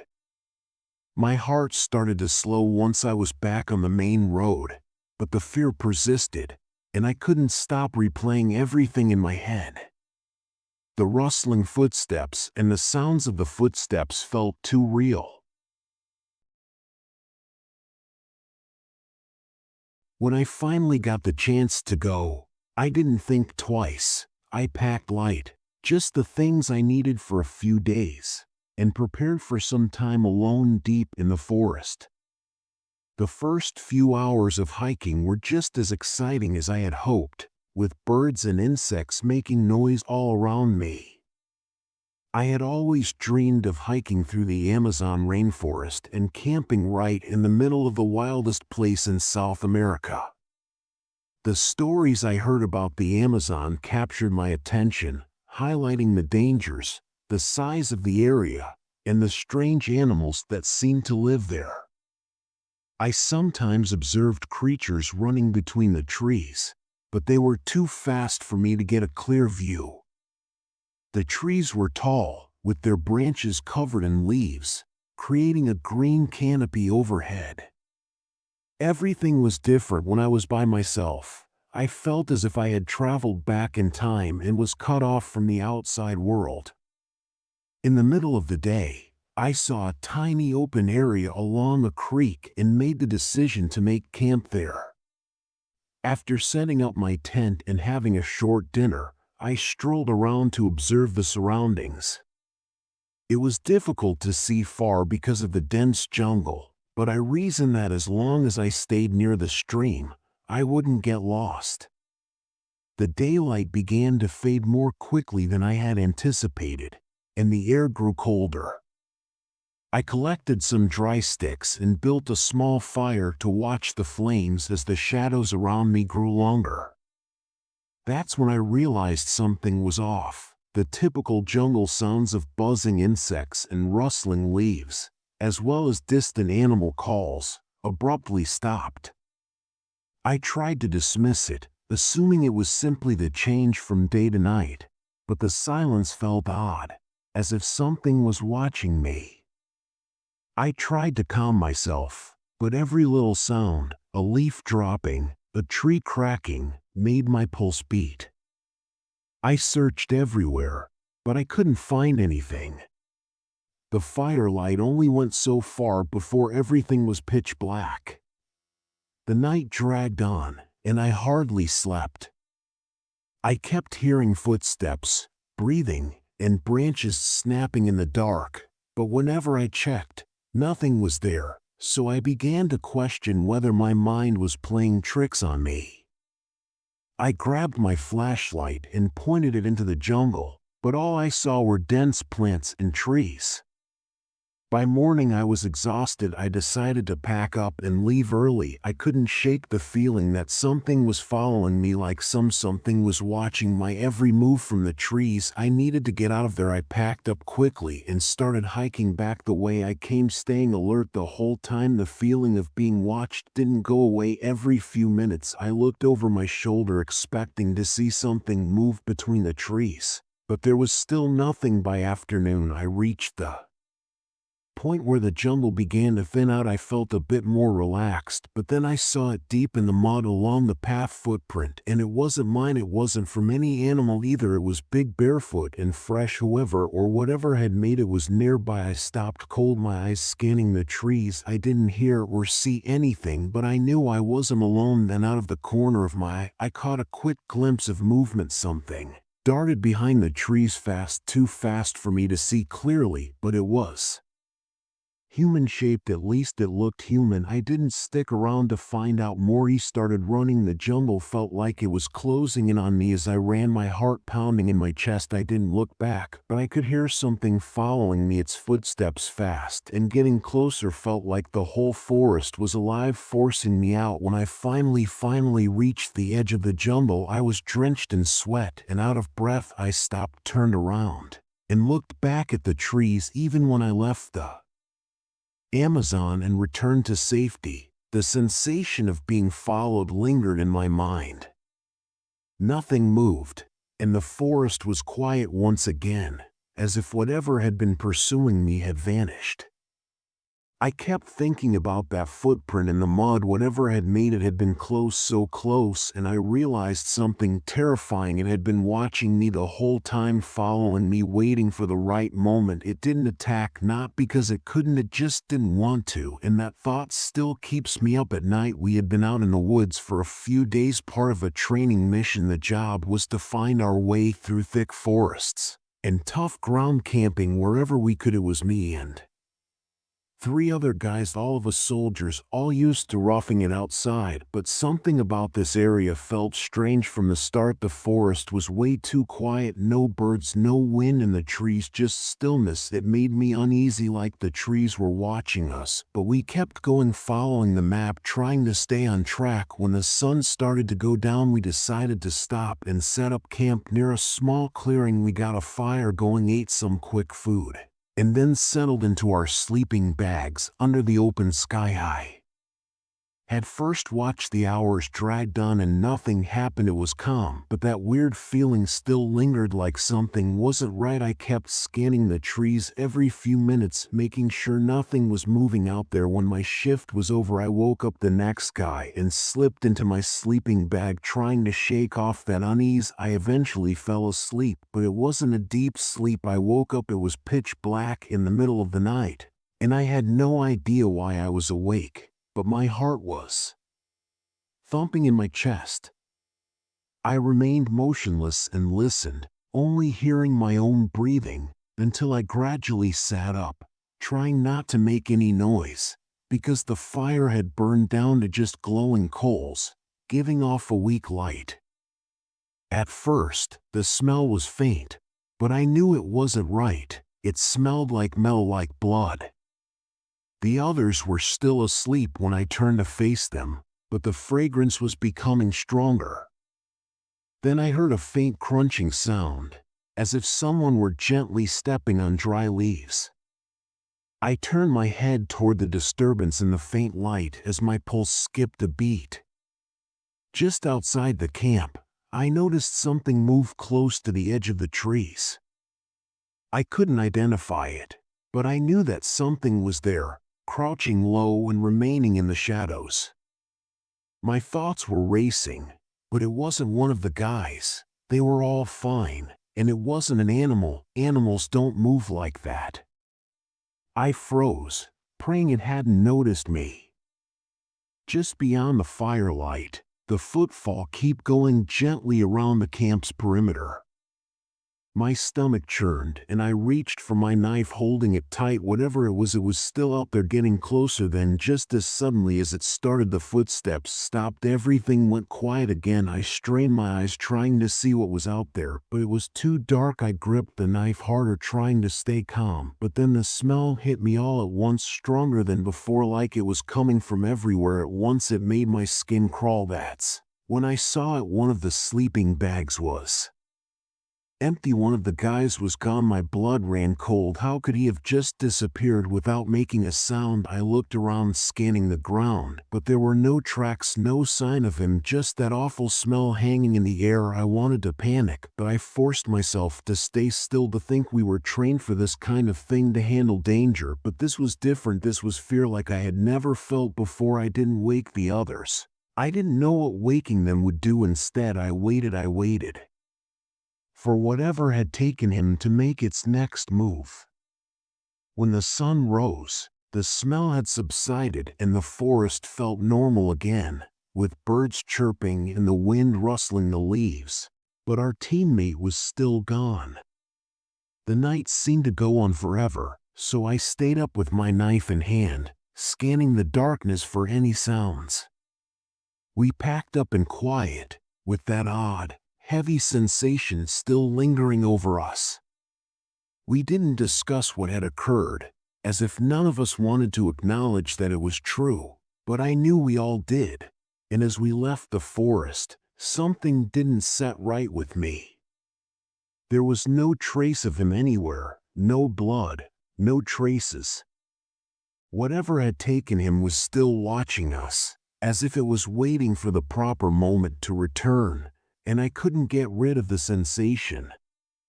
I may never know what it was, but I do know that it could have taken us all if it so desired. And I doubt that we will ever be secure. No matter where we go, we're still waiting.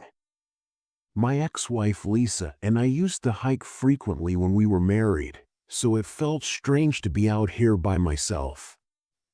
However, after everything, I reasoned that it might help me decompress. I packed only the necessities and went deep into the woods. The trail wasn't used much anymore, which is why I enjoyed it.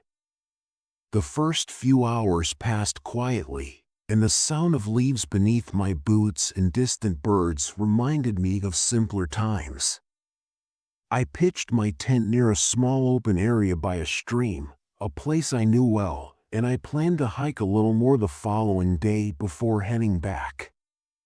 As the sun began to set, the woods became very quiet, which I didn't mind at first. In fact, I liked it, but as it grew darker, I began to feel uneasy because I couldn't get rid of the feeling that I wasn't alone, even though I hadn't seen anyone all day. I built a small fire primarily to make myself feel safer, but I couldn't get rid of the feeling that I was being watched. Every little sound made me jump, snapping, something moving in the bushes, normal noises, but in the dark, it felt like something was approaching. I kept telling myself that I was just imagining things because I had been out here before, and I knew the woods could mess with your mind. Time passed slowly inside the firelight, so I finally made the decision to call it a night. I extinguished the fire, went inside my tent, and tried to sleep, but sometime in the middle of the night I woke up because something felt strange. The air was too heavy and still, and the nagging feeling that I wasn't alone was stronger. I remained motionless for a while, listening, and then I heard a faint rustling sound. Outside the tent it was faint, but real. My heart started pounding. I didn't know what it was, but I knew I wasn't alone anymore. I reached for my flashlight as quietly as I could. When I turned it on, the light filled the tent. I heard the rustling again, even closer now, right outside. I knew I had to see what it was. Slowly, I unzipped the tent just enough to peek out. The light landed on something. No, person was standing a few feet away, just at the edge of the clearing. My stomach dropped. I didn't know who they were, but they were staring straight at my tent, not moving. They had been there a while, just standing there. I froze, gripping the flashlight so tightly my hand hurt. Who just stands there in the middle of the night in the woods? They didn't move, they didn't make a sound, they just stood there watching. I could barely breathe. Without thinking, I slowly zipped the tent back up, my heart racing. I sat there frozen, not sure what to do next. Minutes passed, maybe longer. I didn't hear anything, but I knew they were still out there waiting. I didn't sleep the rest of the night. I just sat there staring at the tent wall, listening. When the first light of dawn finally showed, I slowly unzipped the tent again, hoping the person was gone. The clearing was empty, but the grass where they had stood was flattened. I hadn't imagined that they had been there, right there, just watching me. I packed up as fast as I could and left that campsite behind. Without looking back, I didn't care about the rest of the hike. I just wanted to get out of there. I never went back to that trail. I still don't know who that person was or why they were there. Maybe they were just passing through, but the way they stood there watching me without saying or doing anything wasn't normal. I think about that night sometimes, the way they didn't move, didn't speak, just stared. Sometimes late at night, I wonder what would have happened if I'd stay out there longer. I'd been out camping alone for a few days, trying to clear my head. I like coming to this remote spot whenever I needed some quiet. It was a long stretch of forest where hardly anyone ever came. The trail ran through thick trees and over steep hills, and it was so quiet it felt like the rest of the world didn't even exist. That's what I liked about it. But after 2 nights, I started getting this feeling in my gut, like something was off. It was that kind of feeling you can't put your finger on, but it makes you uneasy. At first it was small, like a shift in the air. I figured it was just me being alone for too long. When you're out in the woods for days, it's easy for your mind to start playing tricks. Still, the feeling stuck with me, like something wasn't right. I tried to ignore it, telling myself it was just nerves. Maybe I wasn't used to being so far away from everything for this long. On the 3rd day, I decided to hike to a river nearby to get more water. The trail was as quiet as usual, except for the sound of birds, the wind, and the leaves crunching under my boots. But as I got closer to the river, I noticed something weird. A small piece of red cloth was stuck on a branch, torn and moving in the wind. It didn't seem like it belonged here, like it was out of place. That's when I noticed the footprints. They were fresh in the dirt, and they weren't the kind you'd expect from another hiker. These were heavy and deep, like someone had been running. They led away from the river straight toward my camp. My heart started racing. I stood there for a second, frozen. By the time I returned to my tent, I discovered that my tent had been torn open. My belongings were all over the place, like someone had gone through it. Nothing had been taken, and everything was destroyed, as if someone was trying to send me a message. I was not alone out here. Someone had been walking around, and I had no idea who they were or what they wanted. I followed the tracks back to my camp as quietly as possible, trying to step lightly, but the strange feeling in my stomach grew worse, and I couldn't get rid of the thought that whoever had left those footprints was still around. The trees felt darker, even though the sun was still up.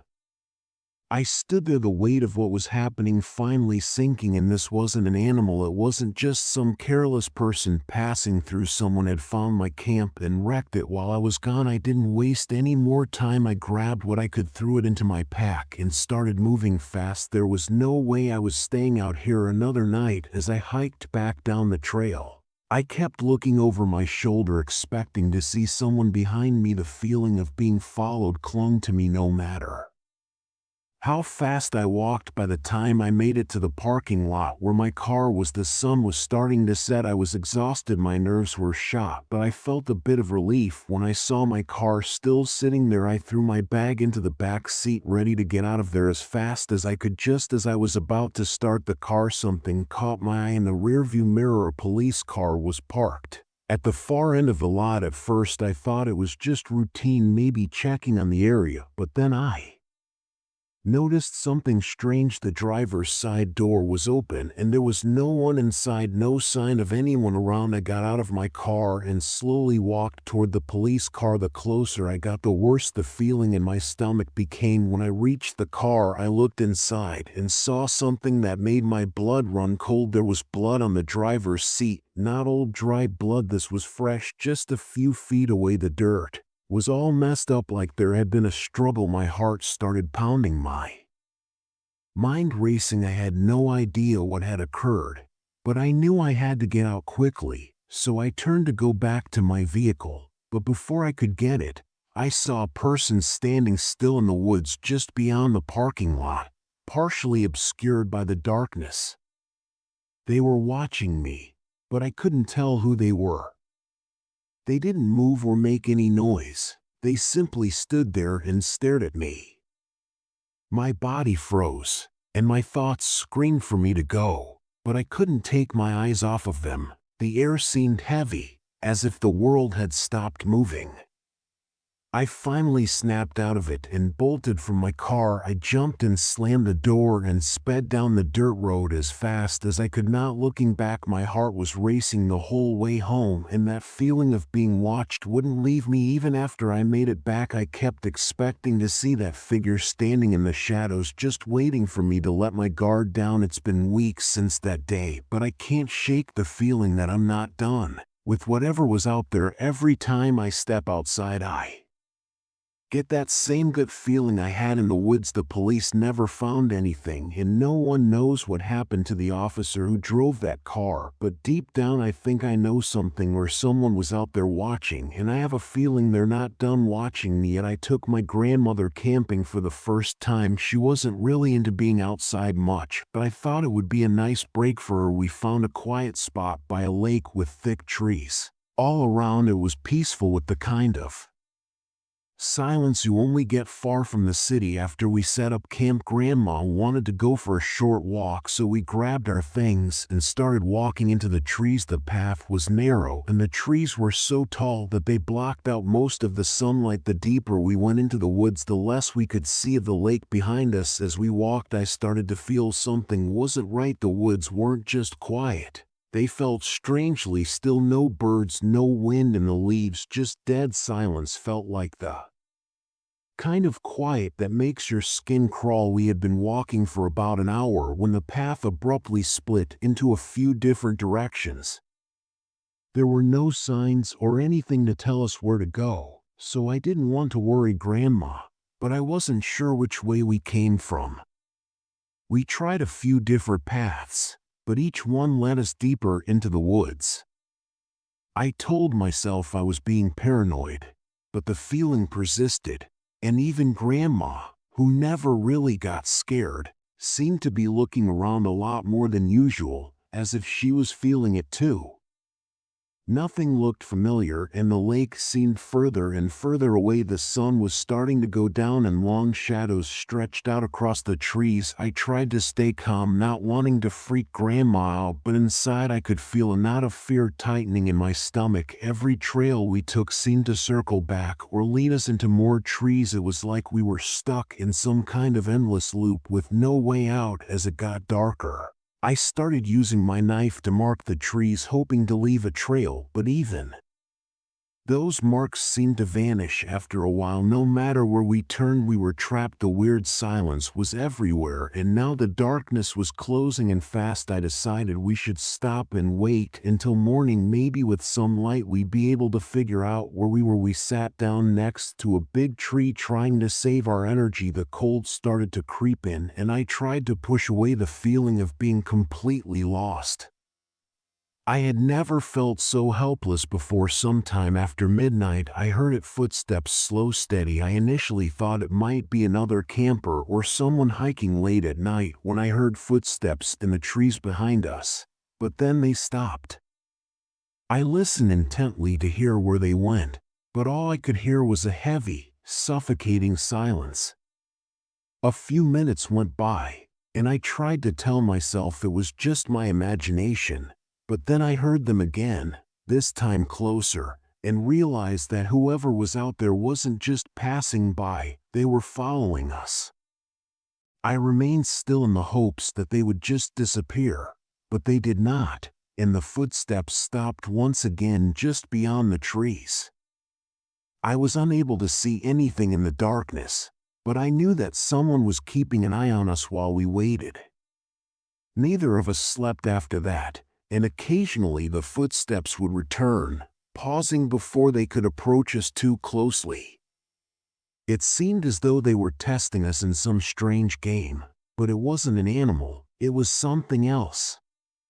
After what seemed like hours, we finally found a path that led back to the lake, but even then, I couldn't get rid of the feeling that we were being watched. I didn't feel safe until we got to the car and started driving far away from that place. Something with a plan. As the first light of morning began to shine through the tray, the footsteps stopped for good. I stood up, my legs hurting, and knew we had to leave as soon as possible. I don't know who or what was out there that night, but it wasn't an accident. Felt like something had been waiting for us, something real, something dangerous. I never told Grandma about it and she never asked to go camping again, but sometimes when I'm alone at night, I still hear those footsteps, steady, slow, getting closer. I never look out the window. Something tells me it's better if I don't. Last summer, my stepsister Clara and I decided to escape the city and go camping in the mountains. We both liked hiking, so we chose a trail known for its beautiful views and moderate challenge. We planned to camp overnight and hike back the next morning. We got to the trailhead late in the afternoon and quickly set up our camp. The sun was setting, creating long shadows on the forest floor. The sky turned a deep orange and the air grew cooler. After dinner, we sat around the fire roasting marshmallows and enjoying the quiet of the woods. As night came, the forest grew silent except for the occasional rustling of leaves. We went to bed early, hoping to get a good night's sleep before our hike. Clara fell asleep almost instantly, but I had trouble. The silence felt unsettling, like the forest was holding its breath. Around midnight, I heard a faint noise outside the tent. It sounded like footsteps, slow and deliberate. My heart raced. I nudged Clara, but she was sound asleep. I listened intently in an attempt to locate the source of the noises, which seemed to be surrounding our camp. I then slowly unzipped the tent using my flashlight, which shone through the darkness to reveal only trees and shadows. My mind raced with fear, but I knew I had to do something. I slowly unzipped the tent again, the zipper making a loud sound in the still night. I shone the flashlight outside, scanning the area, and saw a dark shape moving quickly between the trees. My heart pounded, and I had to shake Clara awake. I listened intently, but I saw nothing out of place, so I went back inside to try to calm down. The footsteps had stopped, and just as I was about to fall asleep again, I heard something heavy brushing against the side of the tent.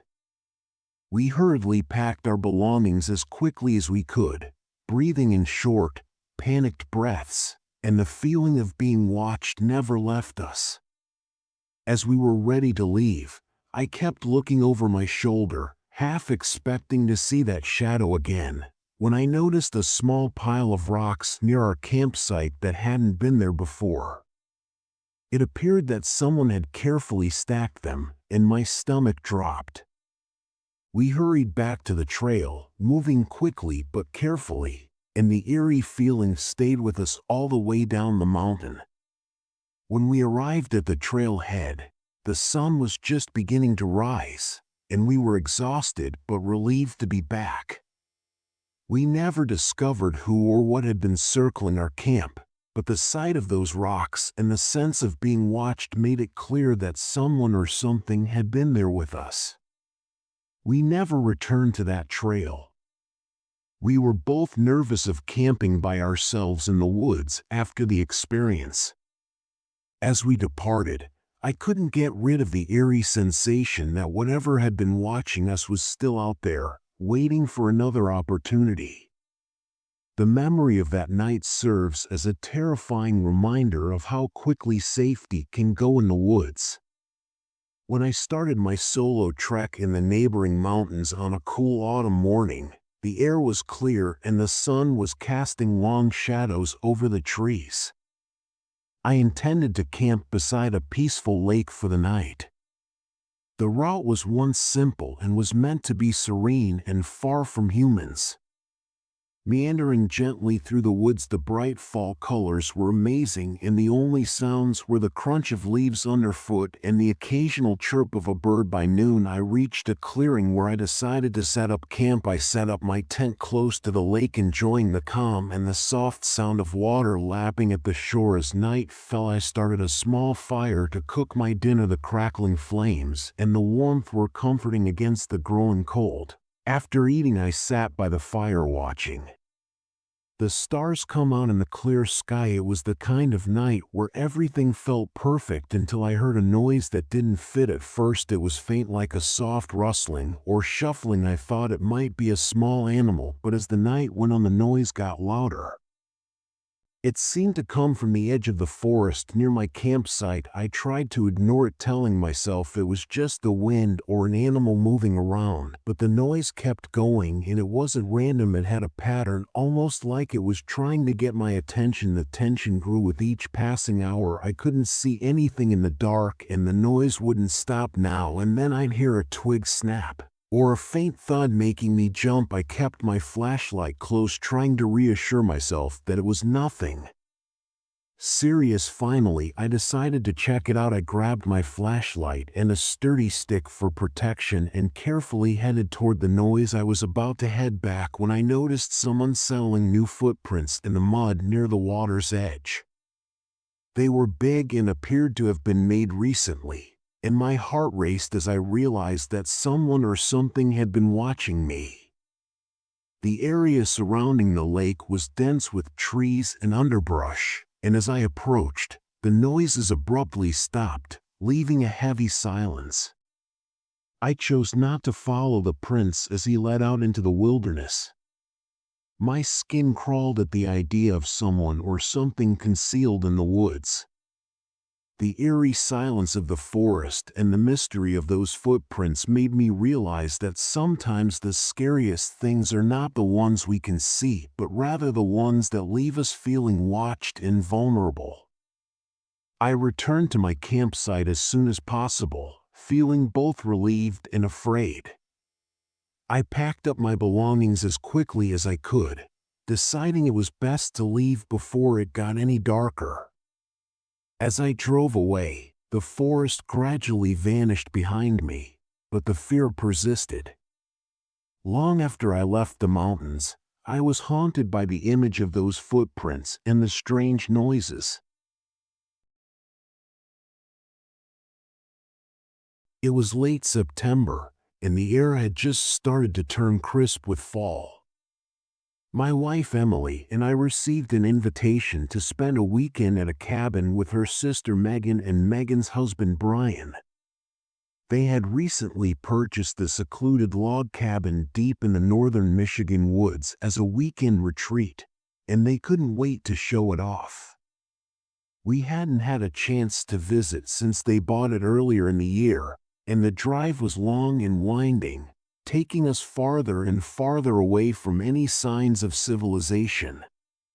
The cabin was lovely, although it was an A-frame structure with large windows facing a tranquil lake, its surface reflecting the fiery orange and red hues of the sunset. After a long drive and a full stomach, I was ready to crash. Emily and I took the guest room downstairs while Megan and Brian stayed in the master bedroom upstairs. The first evening was uneventful. We had a simple dinner, laughed over a few drinks, and talked about everything from work to family to random memories from the past. The cabin was cozy with rustic wooden furniture, a stone fireplace, and thick rugs that muffled the sound of footsteps outside the woods, which were silent except for the distant call of a loon from the lake or the distant rustle of leaves. The first odd event occurred through the trees early the following morning. I woke up to discover the guest room window wide open, even though I was positive I had closed it the previous evening. Emily was still asleep, and the air was freezing, and a damp, earthy smell came in from outside. I silently closed the window and locked it, not giving it much thought. Perhaps I hadn't secured it correctly and the wind had blown it open. When we arrived upstairs for breakfast, Megan was already making coffee and Brian was frying eggs on the stove. They were content and at ease, and the aroma of the food and freshly brewed coffee helped me get over my previous uneasiness. After breakfast, we made the decision to have a tour of the property. Brian was excited to show off the paths he had made through the forest and the little pier he had constructed on the lake. The four of us hiked, fished, and even paddled out into the lake in a canoe that Brian had packed. By the time we returned to the cabin, the sun had set and the temperature had dropped, and the night had become cold about 2 in the morning. When I first heard footsteps outside the cabin, I assumed they were those of an animal, maybe a raccoon or a deer, but they were heavy and sluggish, as if someone was attempting to move stealthily. Emily rolled over after I pushed her awake, mumbling something. I got out of bed and carefully slipped to the window, peeking through the curtains to see nothing but darkness and the sound of footsteps stopping. I stood there for a moment, listening, but all I could hear was the faint rustle of leaves in the wind. The following morning, I brought it up to Brian and Megan over breakfast, and Megan dismissed it, saying that the woods could trick you, especially at night. Brian joked that it might be a bear, but his tone didn't seem very credible. Emily remained silent, but it was clear that she was uncomfortable. The next day was overcast and colder, so we spent most of the day indoors playing board games and watching old movies on a small TV. That night, after everyone else had gone to bed, I stayed up to read because the fire had burned down to embers and the only light in the room was from a dim lamp on the side table. I heard footsteps again, this time closer, circling the cabin, and my heart started to race as I tried to hear them. Suddenly, there was a soft thud against the wall just outside the living room. It wasn't a loud sound, but in the stillness of the night, it might as well have been a gunshot. I squatted down beside the window and looked out into the darkness after turning off the light. I was unable to see anybody or anything in the forest since the shadows were lengthy and twisted in the moonlight. Eventually, the noise stopped, and I went to bed, though I didn't get much sleep. The next morning, I made the decision to look about the cabin so as not to wake anyone. I waited until Emily, Megan, and Brian were busy inside, so I walked around the cabin's perimeter in search of footprints or any indication of what might have caused the noise. Near the back of the cabin, I discovered a small worn path that led into the woods. It wasn't one of the trails Brian had shown us. It was narrow and overgrown, barely visible unless you were looking for it. I felt a chill go down my spine, wondering why Brian hadn't mentioned this trail or if he hadn't noticed it. Regardless, I chose not to speak for the time being because I didn't want to ruin the weekend with my developing paranoia that night. Brian grabbed a flashlight and opened the front door, beaming the beam into the darkness as the footsteps returned, louder and more persistent this time, followed by slight scratching noises at the windows that everyone could hear. We remained up for hours, too anxious to sleep, until 4 a.m., when the trees smothered the light and nothing moved. When dawn finally broke, the noises stopped, so we packed up and left.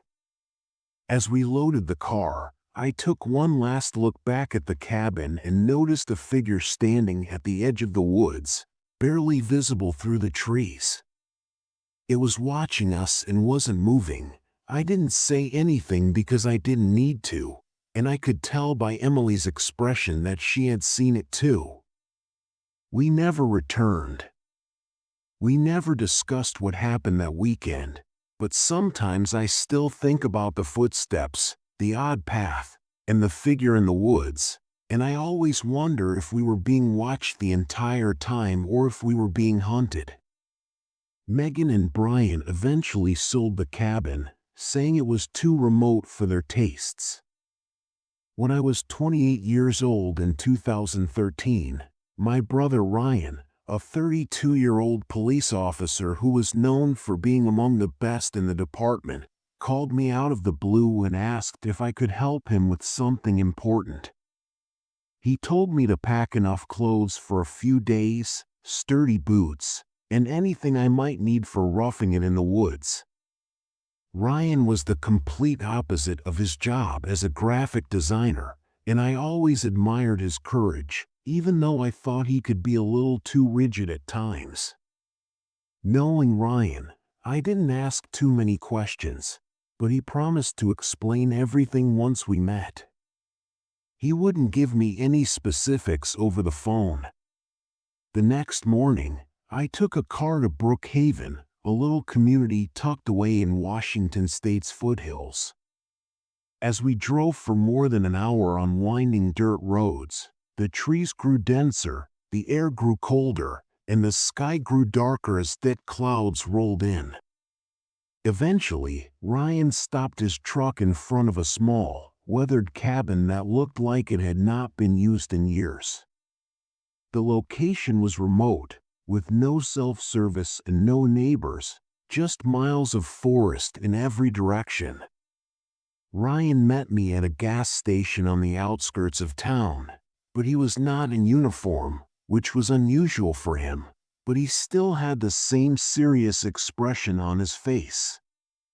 Ryan said that after he unpacked his belongings, I saw he had brought a large duffel bag, a gun, and what seemed to be military gear. That's when I realized this was no ordinary camping trip. At last, Ryan clarified our purpose for being here. He had been investigating a drug trafficking ring in the area, and the suspects had been hiding their supplies in isolated cabins like this one to evade detection. His team had raided multiple locations, but one important player, a man named Derek Mills, a violent fugitive with a history of eluding law enforcement, had gotten away. When I asked Ryan why he needed me, he explained that he couldn't send any other officers because the department didn't have the resources to send backup for such a remote location. He needed someone he could trust to watch his back, which didn't exactly calm me down, but I didn't want to let him down. We settled into the cabin, which was as rough as it looked. Inside, there were bare bones, a couple of old CS, a rusted stove, and a dusty table. There was no electricity, and the only source of light was an oil lantern. The air was moist and chilly, and Ryan had dragged in a mildew odor.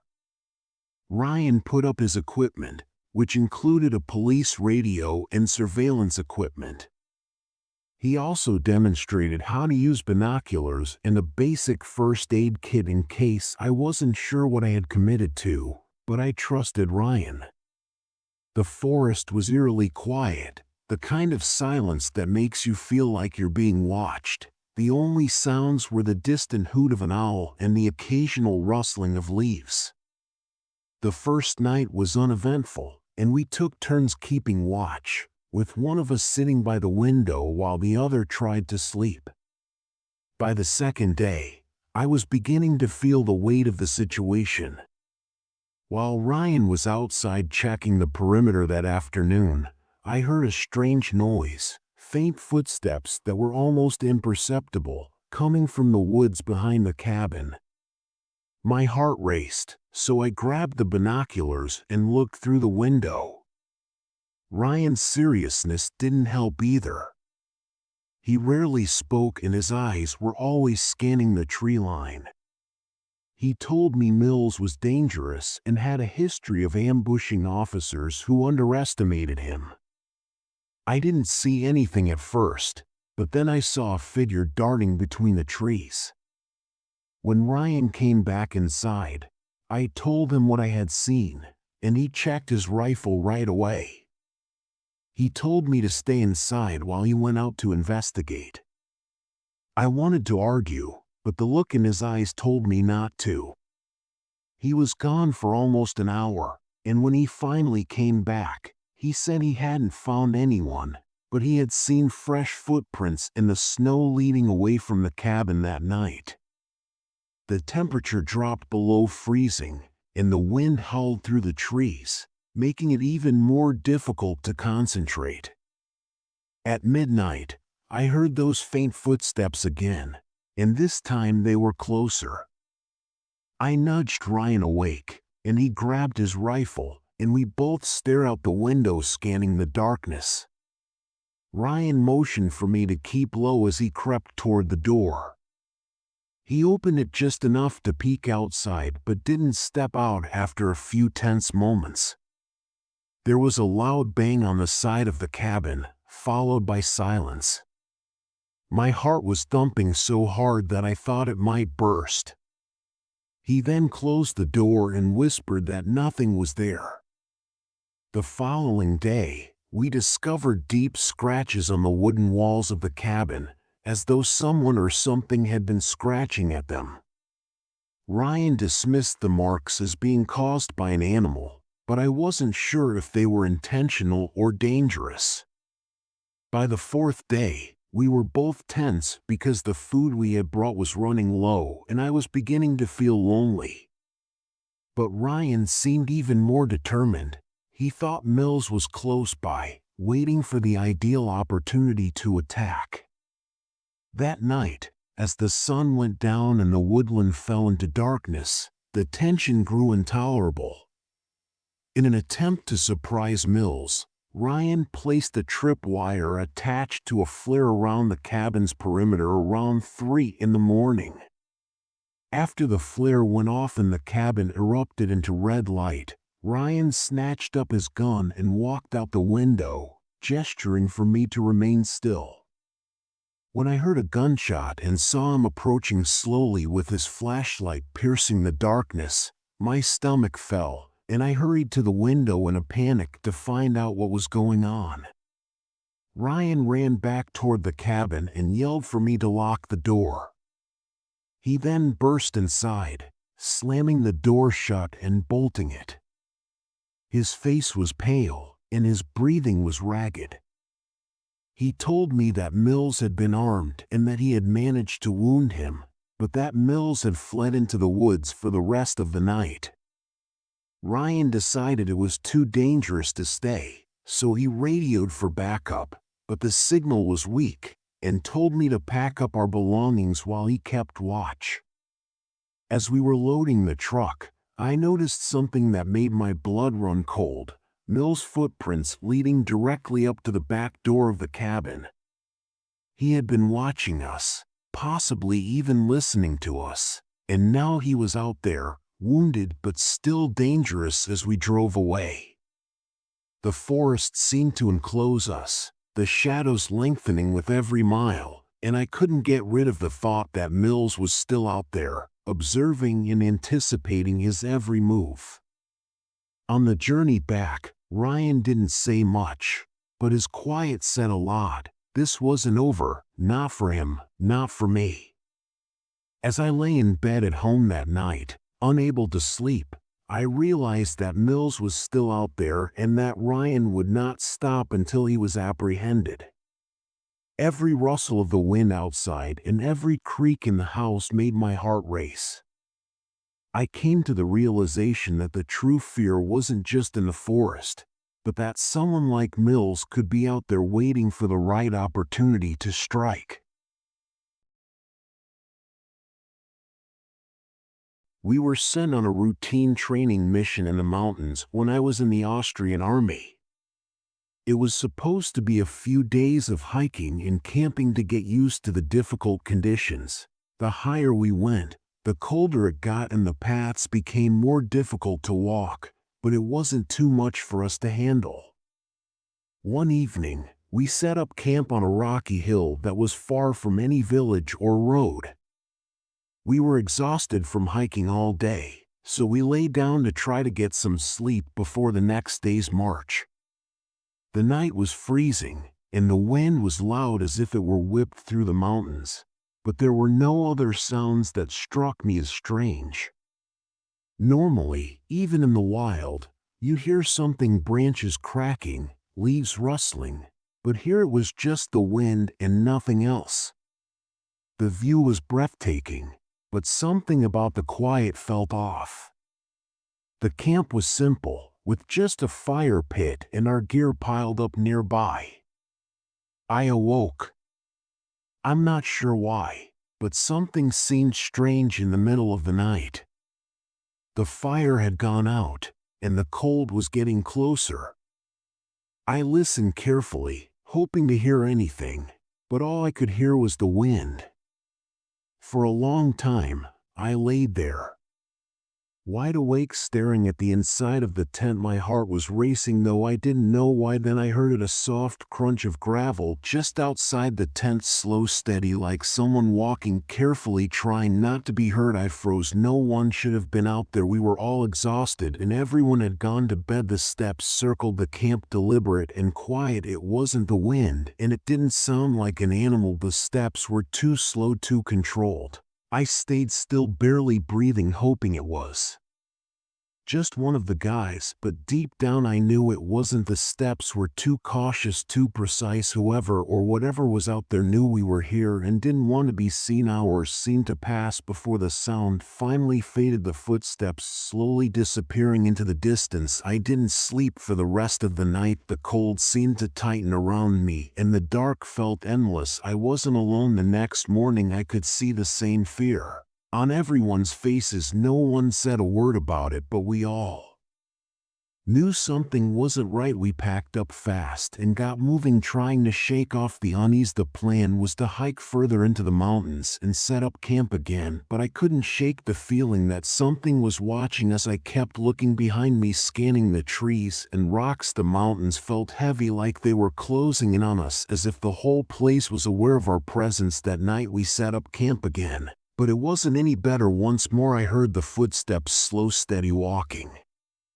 around the camp. No one moved. We all just sat there, barely breathing, listening. The steps stayed just outside the light of our fire, like whoever was out there knew how far to stay back to avoid being seen. By the third night we couldn't take it anymore. The tension was too much. None of us slept. We sat near the dying fire, waiting. The footsteps came again, circling us, moving with the same unnerving slowness, but this time I realized it wasn't just one set of steps. There were several. They were closing in, little by little, step by step. When morning finally came, we didn't talk about it. We packed up and started down the mountain without a word, ending the exercise early. We didn't care about the plan anymore. We just wanted to get out of there. Even as we made our way down, that feeling of being watched didn't go away. It followed us all the way down the mountain. Even when we reached the trees and the familiar landscape, it was still there. Something was watching us. We didn't stop until we were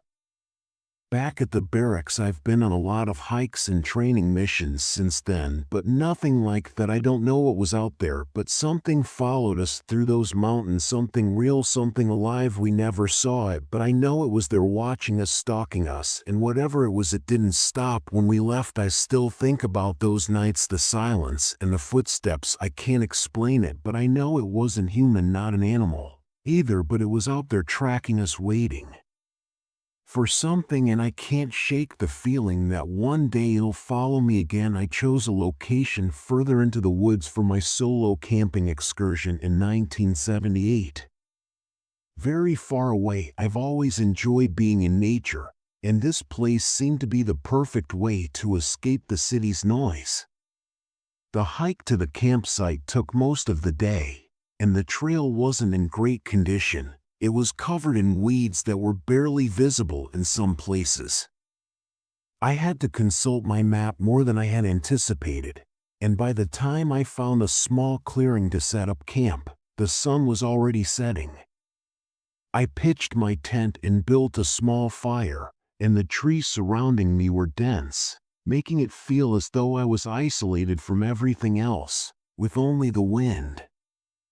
I felt completely alone through the leaves and a few birds calling in the distance, which was exactly what I wanted. As night fell, everything became darker than I had anticipated, with no city lights nearby, the stars hardly illuminating the sky, and the trees surrounding me looking like black shadows. The only light I had was the fire, and I sat there eating a simple meal while gazing at the flames. At first, it felt peaceful, just the fire and me, but after a while, I noticed that the birds and the typical sounds of the woods had stopped. The crickets and leaves had ceased their movement, and all was quiet.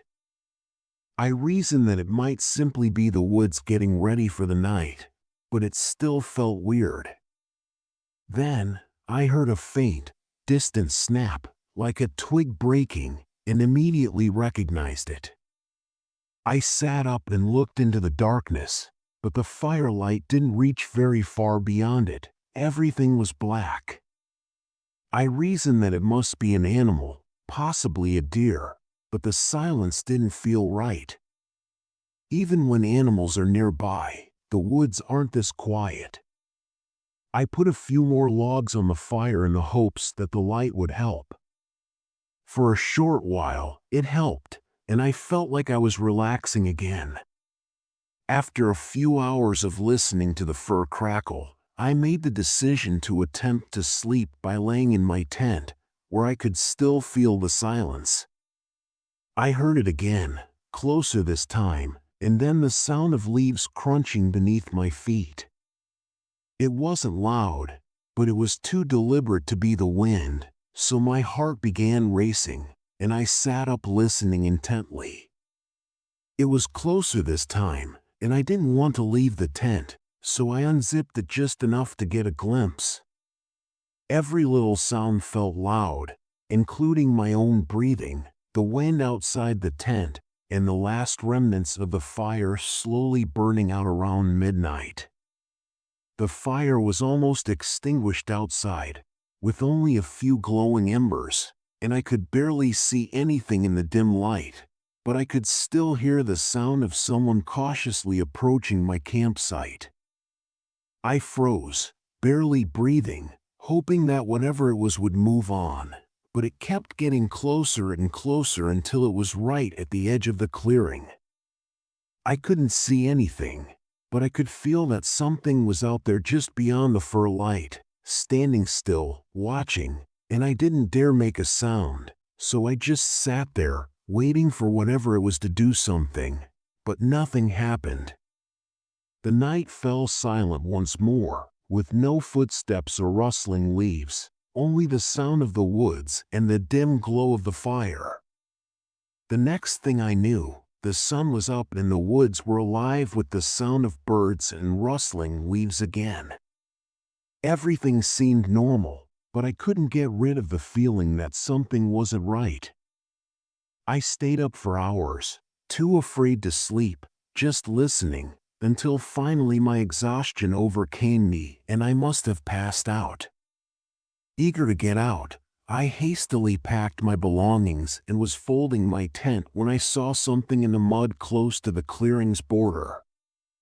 They were not my footprints. They came from the woods and stopped exactly where I had heard the noises the previous evening. It felt like someone had come out of the trees and was watching me while I slept. My heart was racing as I gathered the rest of my belongings and hurried back down the trail, but I couldn't shake the feeling that I was being watched the entire way back. I looked around, but I didn't see anything, so the feeling persisted throughout the hike. When I finally reached my car, I threw my belongings in and drove away as quickly as I could, my hands shaking the entire time, half expecting to see someone or something following me. I've never gone back to that campsite. I've never camped alone since then. The idea that someone stood there silently watching me while I was out in the middle of nowhere still makes my skin crawl. But the worst part, I'll never know if they were planning to do more than just watch. Maybe next time they won't just stand there. Maybe next time they'll get closer. Camping has always been something I enjoy, especially in the quiet places away from everyone. Being a police officer, I really like the alone time, the quiet. It gave me a break from the stress of my job, so when I got a few days off, I decided to go hiking and camping in the national forest far away from the city and all its noise. I packed my stuff, put on my hiking boots, and headed out by myself. Just me, the woods, and the peace I needed. The walk to the campsite wasn't too hard. I had picked a spot deep in the woods away from the regular campsites. I wanted to be alone. After a few hours of walking, I found a small open area that seemed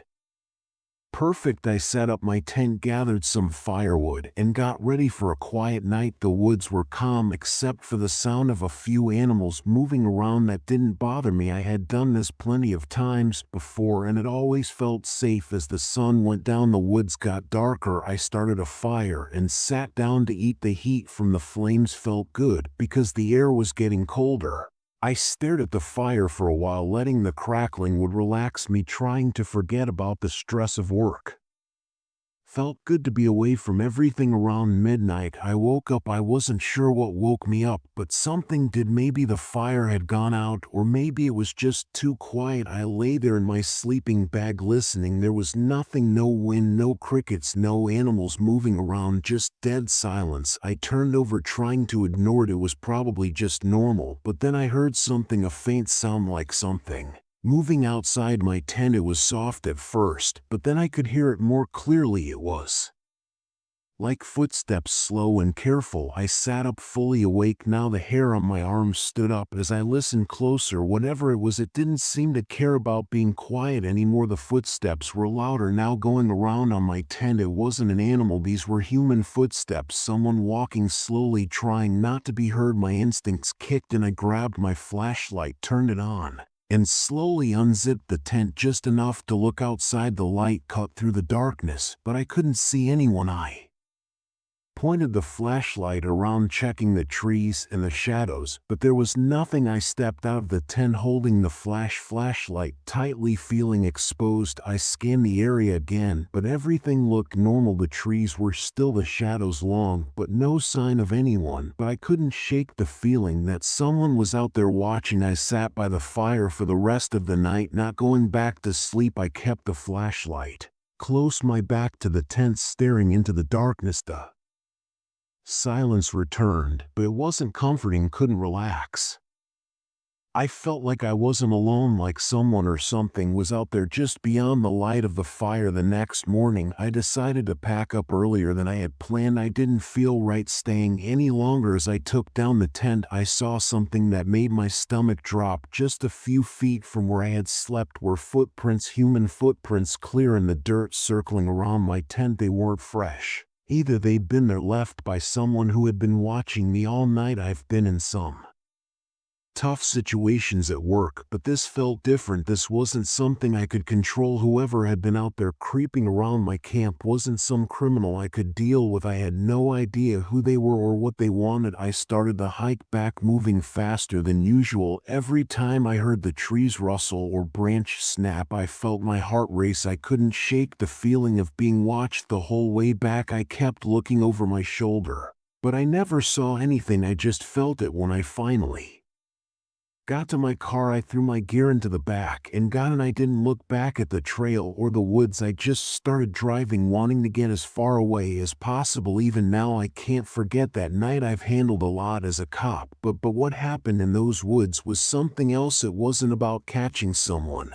or solving a case. It was about something much worse, because whoever was out there wasn't just passing through. They were watching. They knew I was there and they were waiting. And the Worst part one, still don't know why I had been walking for hours the path going through thick trees and rocky ground. The plan was simple: hike to a far off spot, stay the night, and head back the next day. The weather was supposed to be clear and I had enough food and water for the trip. It was just me out there alone with nature, which I usually liked. I found a good spot to set up camp just before it got dark, a small open area surrounded by tall trees. The wind started to pick up a little, making the leaves rustle, but I didn't think much of it. After setting up my tent and getting some food, I sat by the fire watching the flames dance around. The quiet was different from being at home. It felt heavier, more noticeable. Every time a branch snapped or a bush moved, it sounded louder than normal. As the night went on, I got into my tent, letting the fire die down. First, it was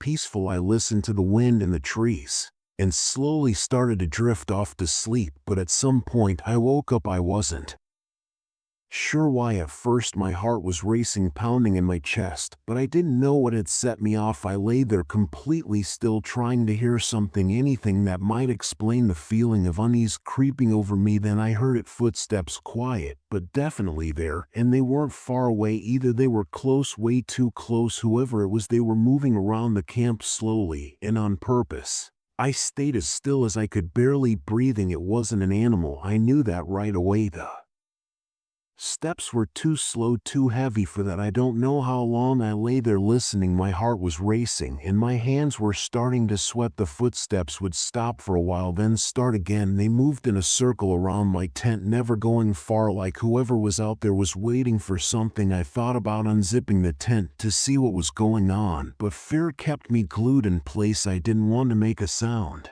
I didn't want them to know I was awake after what felt like forever. The footsteps finally stopped. Everything went quiet again, but it didn't make me feel any better. I'm very certain that I didn't sleep at all after that. As soon as the sky began to brighten, and I simply laid there wide awake, praying that the night would finish and that the morning would rise. I packed up my camp as quickly as I could, didn't even stop to eat, and just wanted to get out.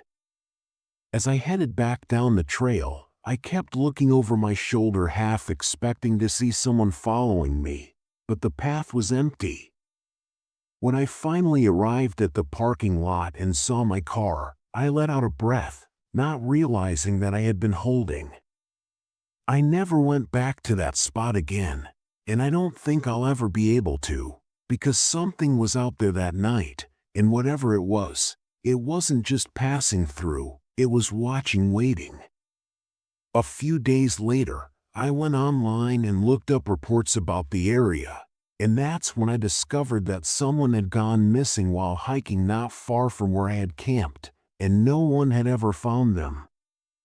I couldn't stop thinking about it after that, how the footsteps circled my tent, never leaving, almost like they were waiting for me to make a mistake. Whoever or whatever was out there that night wasn't done yet, and I think maybe I was supposed to be next. Last summer, my grandmother and I decided to go camping in some remote hills we'd heard about from friends. It was meant to be a peaceful escape, just us and nature. We got to the trailhead early in the morning and started our hike with high hopes, carrying our backpacks filled with camping gear. The trail was narrow and overgrown. We moved carefully but steadily, enjoying the fresh air and the sounds of the forest. When the sun was high, we found a clearing that was perfect for setting up camp. The spot was lovely, surrounded by tall trees and a small stream nearby. After setting up the tent and unpacking, we decided to take a short hike to explore, or more. We followed a path that looked like it would loop back to the camp, but it soon became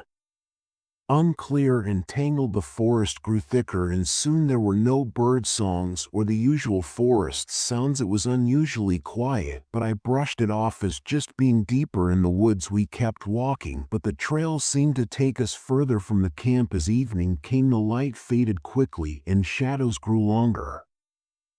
I began to feel uneasy, realizing we had gone too far. My grandmother, always calm, stayed quiet but seemed worried. Eventually we decided to head back, but the forest seemed different now. Trees that had looked familiar before now seemed strange, and the once clear path was swallowed by darkness. The temperature dropped and the cool air felt freezing against my skin. We used our flashlight to find our way, but it only made creepy flickering shadows on the trees just as panic started to set and we heard something rustling in the bushes. I pointed the flashlight that way, but there was nothing there, just the deepening gloom of the forest. We rushed back, our footsteps echoing loudly in the eerie silence. After what felt like hours, we finally found a landmark. We recognized a large twisted oak tree we had passed earlier. Relieved but exhausted, we followed the direction back to the camp.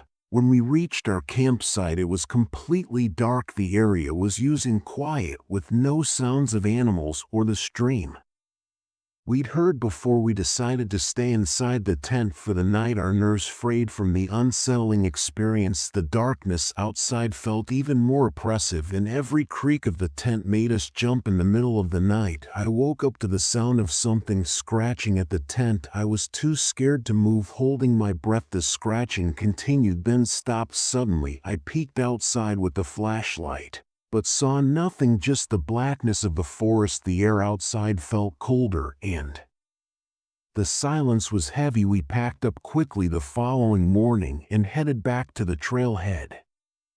As we hiked, the forest seemed to be watching us and hiding something sinister behind its trees. We were glad to be leaving it behind, but we were exhausted. The hike had pushed us to our limits, and even though nothing specific happened, the eerie silence and the unsettling experience had left a deep mark. The forest had a dark secret that seemed to watch us as we left, hinting that it had more to reveal if we ever dared to return. I had been considering going camping alone for a while, so I packed my belongings and headed to the mountains. The hike up was quiet and peaceful, just me and the trail, and the sound of nature surrounded me. Rustling leaves, birds chirping. The sun was still rising when I discovered a pleasant, open area beside a little river that was ideal for putting up my camp after many hours of trekking. Gathering wood for a fire and just taking in the view, everything felt calm, the kind of calm that makes you feel like nothing could go wrong. As the evening went on, the air got cold fast. I lit the fire and sat by it eating some food I brought. The night was clear and the sky was full of stars. It was the kind of night that makes you forget all the noise in your head. After a while, I crawled into my tent and fell asleep. A few hours later, I woke up. Something felt wrong. The fire had burned down to almost nothing, just a few glowing bits left. The forest was completely silent. It wasn't the usual nighttime quiet where you can still hear insects or the wind blowing. It was dead quiet. I stayed still in my sleeping bag, listening for anything, but there wasn't a sound, not even the river nearby. That was weird. I should have been able to hear the water. My heart started to beat faster. I realized how alone I really was out there. I slowly sat up, trying to shake off the feeling maybe I was just being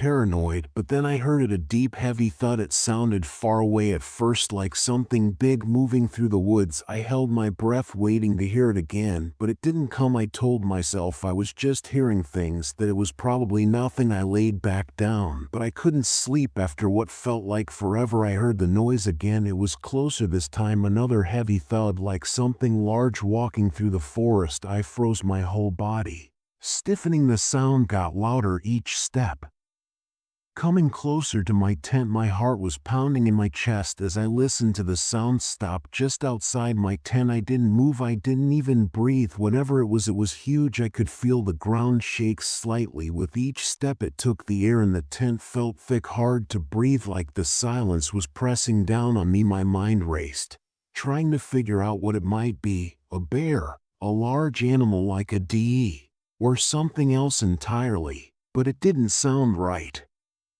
The footsteps were too heavy and slow, and the thing began to circle my tent slowly, each step deliberate, as if it was checking me out to see what was going on inside my heart. I remained motionless for what seemed like hours, staring up at my tent's dark roof and barely breathing, until it stopped right at the entrance. Through the thin material, I could see the faint shadow of something large, but I dared not move. We were sent on a routine training mission in the mountains when I was in the Austrian army. It was supposed to be a few days of hiking and camping to get used to the difficult conditions. The higher we went, the colder it got and the paths became more difficult to walk, but it wasn't too much for us to handle. One evening, we set up camp on a rocky hill that was far from any village or road. We were exhausted from hiking all day, so we lay down to try to get some sleep before the next day's march. The night was freezing, and the wind was loud as if it were whipped through the mountains, but there were no other sounds that struck me as strange. Normally, even in the wild, you hear something, branches cracking, leaves rustling, but here it was just the wind and nothing else. The view was breathtaking, but something about the quiet felt off. The camp was simple, with just a fire pit and our gear piled up nearby. I awoke. I'm not sure why, but something seemed strange in the middle of the night. The fire had gone out, and the cold was getting closer. I listened carefully, hoping to hear anything, but all I could hear was the wind. For a long time, I laid there, wide awake, staring at the inside of the tent. My heart was racing, though I didn't know why. Then I heard a soft crunch of gravel just outside the tent, slow, steady, like someone walking carefully, trying not to be heard. I froze. No one should have been out there. We were all exhausted and everyone had gone to bed. The steps circled the camp, deliberate and quiet. It wasn't the wind, and it didn't sound like an animal. The steps were too slow, too controlled. I stayed still, barely breathing, hoping it was just one of the guys, but deep down I knew it wasn't. The steps were too cautious, too precise. Whoever or whatever was out there knew we were here and didn't want to be seen. Hours seemed to pass before the sound finally faded, the footsteps slowly disappearing into the distance. I didn't sleep for the rest of the night. The cold seemed to tighten around me, and the dark felt endless. I wasn't alone. The next morning I could see the same fear on everyone's faces. No one said a word about it, but we all knew something wasn't right. We packed up fast and got moving, trying to shake off the unease. The plan was to hike further into the mountains and set up camp again, but I couldn't shake the feeling that something was watching us. I kept looking behind me, scanning the trees and rocks. The mountains felt heavy, like they were closing in on us, as if the whole place was aware of our presence. That night we set up camp again, but it wasn't any better. Once more I heard the footsteps, slow, steady walking around the camp. No one moved. We all just sat there, barely breathing, listening. The steps stayed just outside the light of our fire, like whoever was out there knew how far to stay back to avoid being seen. By the third night we couldn't take it anymore. The tension was too much. None of us slept. We sat near the dying fire, waiting. The footsteps came again, circling us, moving with the same unnerving slowness, but this time I realized it wasn't just one set of steps. There were several. They were closing in, little by little, step by step. When morning finally came, we didn't talk about it. We packed up and started down the mountain without a word, ending the exercise early. We didn't care about the plan anymore. We just wanted to get out of there. Even as we made our way down, that feeling of being watched didn't go away. It followed us all the way down the mountain. Even when we reached the trees and the familiar landscape, it was still there. Something was watching us. We didn't stop until we were back at the barracks. I've been on a lot of hikes and training missions since then, but nothing like that. I don't know what was out there, but something followed us through those mountains. Something real, something alive. We never saw it, but I know it was there, watching us, stalking us, and whatever it was, it didn't stop when we left. I still think about those nights, the silence and the footsteps. I can't explain it, but I know it wasn't human, not an animal either, but it was out there tracking us, waiting for something, and I can't shake the feeling that one day it'll follow me again. I chose a location further into the woods for my solo camping excursion in 1978. Very far away, I've always enjoyed being in nature, and this place seemed to be the perfect way to escape the city's noise. The hike to the campsite took most of the day, and the trail wasn't in great condition. It was covered in weeds that were barely visible in some places. I had to consult my map more than I had anticipated, and by the time I found a small clearing to set up camp, the sun was already setting. I pitched my tent and built a small fire, and the trees surrounding me were dense, making it feel as though I was isolated from everything else, with only the wind. I felt completely alone through the leaves and a few birds calling in the distance, which was exactly what I wanted. As night fell, everything became darker than I had anticipated, with no city lights nearby, the stars hardly illuminating the sky, and the trees surrounding me looking like black shadows. The only light I had was the fire, and I sat there eating a simple meal while gazing at the flames. At first, it felt peaceful, just the fire and me, but after a while, I noticed that the birds and the typical sounds of the woods had stopped. In the summer of 2010, when I was starting my teenage years, my family went on a trip to a nice hotel in the city. I don't remember why we went, but I do remember that some family friends came too and stayed in nearby rooms. I never asked my parents about the reason, but it doesn't matter for the story now. I should say that I get scared easily and always have. I'm a skinny, fragile kid, so I get nervous pretty easily even now. But this time it wasn't just me getting scared for no reason like usual anyway.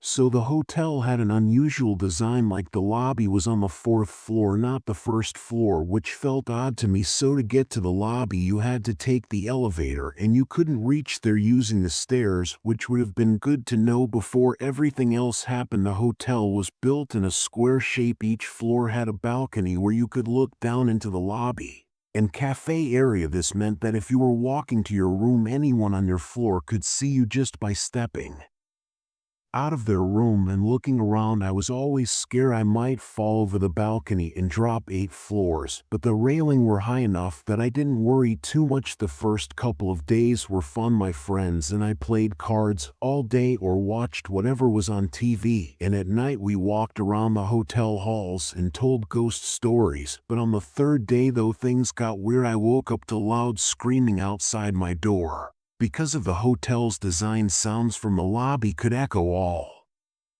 the way to the top floors. When I went outside to investigate, I saw a girl on the ground with milk and eggs all over her. People were running to her aid, and I overheard several of them telling me to phone 911. It appeared as though the girl was unconscious, possibly having fainted.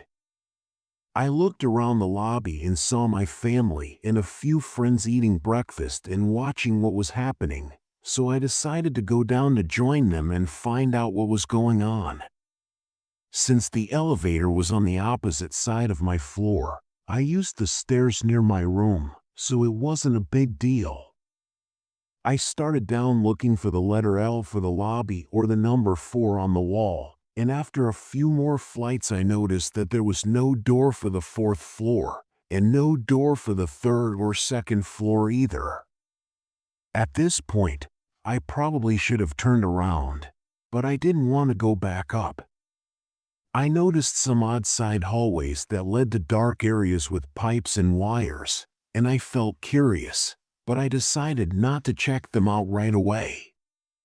I reached the bottom floor. It was a cold, dimly lit room with cinder block walls and concrete floors. In front of me there was a pair of double doors. I paused for a moment, but figured this was just another way to the lobby, so I opened the doors and went in. Behind them was a huge warehouse-like room about the size of a small basketball stadium. The only light came from the stairwell behind me, so I couldn't see much inside. There were stairs stacked and covered and plastic wrap tables along the wall.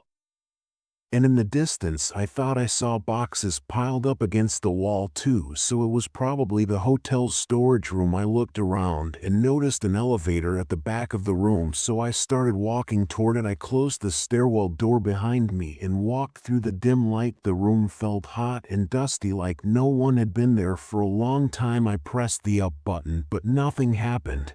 There was a card swipe next to it. I thought it was probably for employees, only I turned back to the stairwell doors and walked past the chairs and tables along the wall. When I reached the door, I tried to open it, but it was locked. Of course, this is when things started to hit me, and I realized I was stuck in the dark, dusty basement of the hotel. I didn't have a phone because my parents said I couldn't get one until I finished middle school, so I couldn't call anyone, and everyone probably thought I was still in my room, so I started to.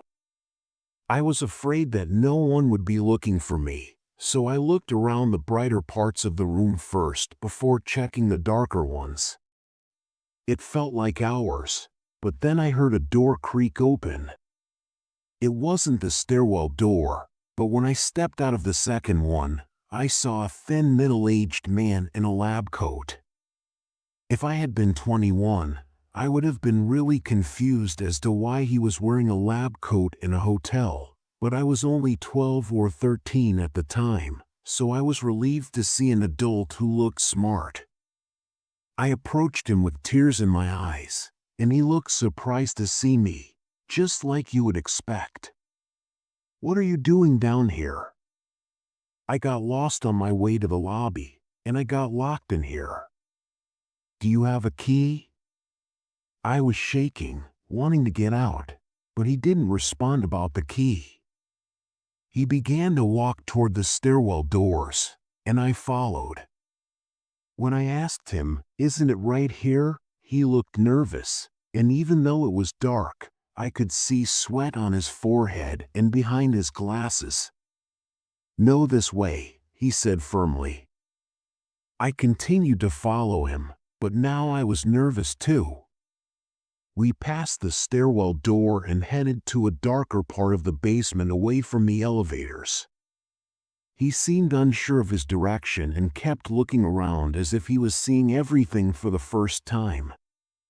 We turned a corner and began walking toward the boxes, but I stopped immediately upon realizing something was seriously amiss. This guy didn't know where he was going, and he didn't appear to work at the hotel. "Hey, where are we going?" He turned and said, "This way, just follow me." I knew there weren't any doors by the boxes because I had checked there first, and I'm grateful for whatever gave me the idea.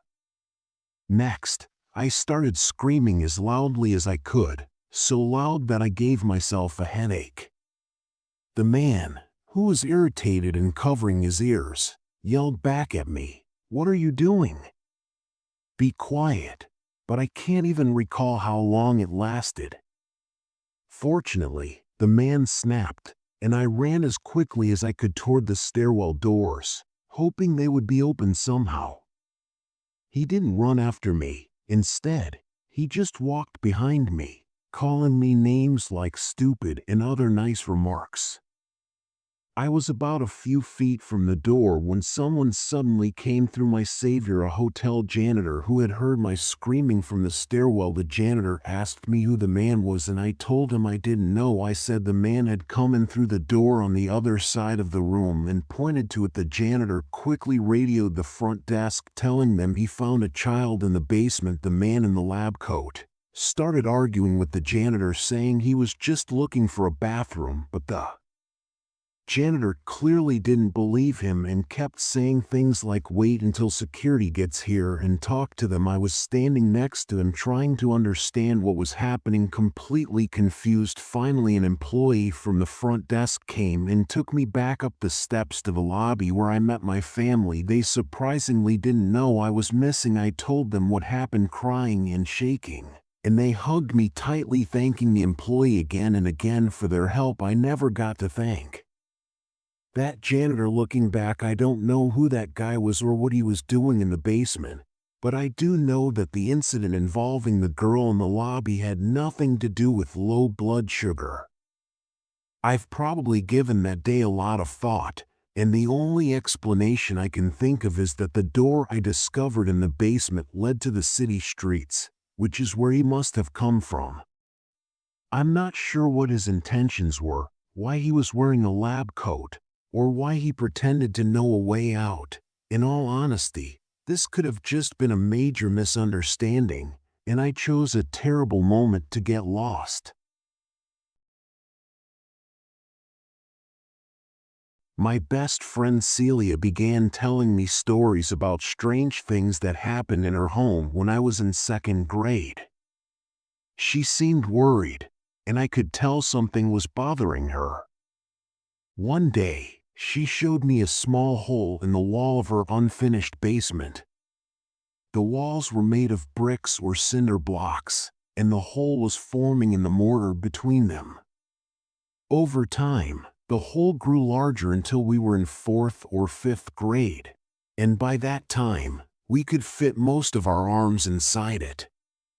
It was odd because the hole kept getting deeper but didn't get much wider around this time. Since we were only 10 years old, I fully believed Celia when she told me that she began hearing voices in her basement and thought they were coming from the hole. We frequently had sleepovers on the weekends, which is when I noticed all the strange things about her home. Her family was a little out of the ordinary because they had a lot of animals, at least 6 cats, dogs, and rabbits. For as long as I knew Celia and her animals, there were birds, lizards, snails, frogs, fish, and more. Her cats and dogs would occasionally disappear, and we would later find them standing directly in front of the hole. This began to really frighten us. Celia told me she thought something was living inside the walls and could move around her house using the hole as a way to come out, and I believed her, but I hadn't seen enough to feel as scared as she was at school. She was constantly anxious and stressed, and her teachers and fellow students noticed and were very concerned about her. It seemed like her parents didn't care or didn't believe her, and many people assumed she was just anxious because her older sister had left for college. Since her family loved animals so much, it made sense that Celia's room had a large collection of stuffed animals in all shapes and sizes. On the first night of my stay, we slept in her bed, and when we woke up the following morning, we noticed something odd. All of her stuffed animals, which were typically strewn about the room, had been neatly stacked in a pile about 4 feet high, with each one facing us and staring directly at us. I didn't realize at the time, and I still don't believe now that Celia or anyone else could have moved all those toys. I've always been a very light sleeper, and some of the stuffed animals were on top of a big wardrobe. We both knew that whatever Celia thought was living in the walls must have done this. We carefully put all the animals back in place and didn't tell her parents. I kind of wish we had now, since I was staying for the whole weekend. We went to sleep again in her bed that night, then we woke up around the same time.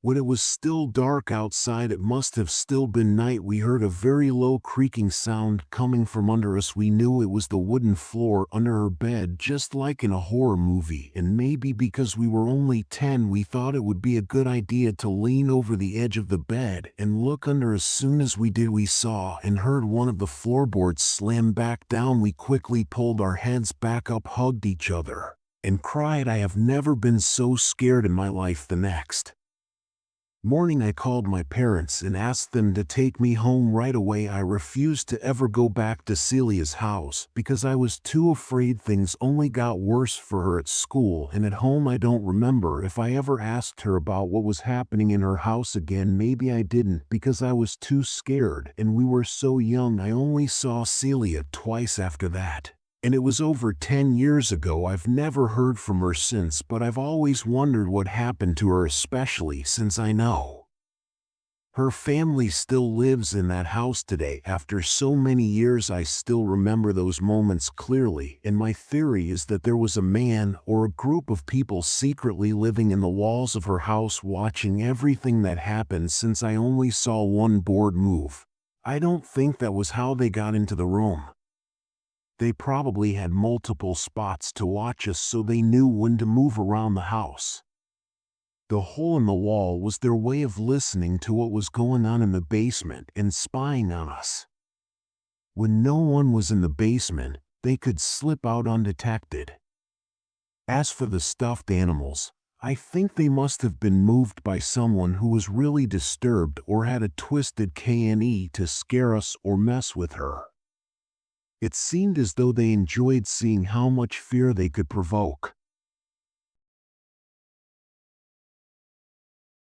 My parents' house is right next to a small red house, and our backyard faces the side of that house, which has a wooden deck and two big windows out in front. There were always at least 3 cars parked in the driveway or on the street, but no one ever seemed to use them. It was strange because in the 10 years I stayed there, I never saw anyone going in or out of the house, not even to check the mail or take out the trash. Then one evening when I was around 12, I was in the backyard and happened to look toward the red house through one of the windows. I noticed faint shadows moving on the far wall, almost like people were walking around inside. It caught my attention because it was the only time I ever saw any kind of movement in that house. Then, after a while, when my sister moved out, I took her bedroom. It was a big open room in the basement that had been fixed up nicely. The room had a door with an outdoor stairway leading to the backyard, and there was a small window on the door, and my sister had covered it with a Pulp Fiction poster. But when I moved in, I changed the decorations and put up sheer half curtains instead of the poster. The room was set up so that if I was lying on the bed or sitting on the couch, I could see the door right in front of me. When I first started staying in that room, I noticed that sometimes at night I could hear the sound of leaves crunching in the stairway outside. I thought it was just my cat, who liked to wander around the neighborhood, so I didn't worry about it. But a few weeks later, something happened that made me think differently. So one night when my parents were away for work, my boyfriend and I were sitting on the couch and talking. Then all of a sudden he froze and stared at the small window on the door. He didn't say a word, but I could tell something had caught his attention, so I asked him what was wrong, and he said, "I just saw a camera flash." At first I laughed it off, thinking he was just imagining things, but as the night went on I couldn't shake the strange feeling. So when it was time to sleep, I kept glancing at the small gap between the curtains on the door. The stairwell outside was completely dark since there wasn't a light there.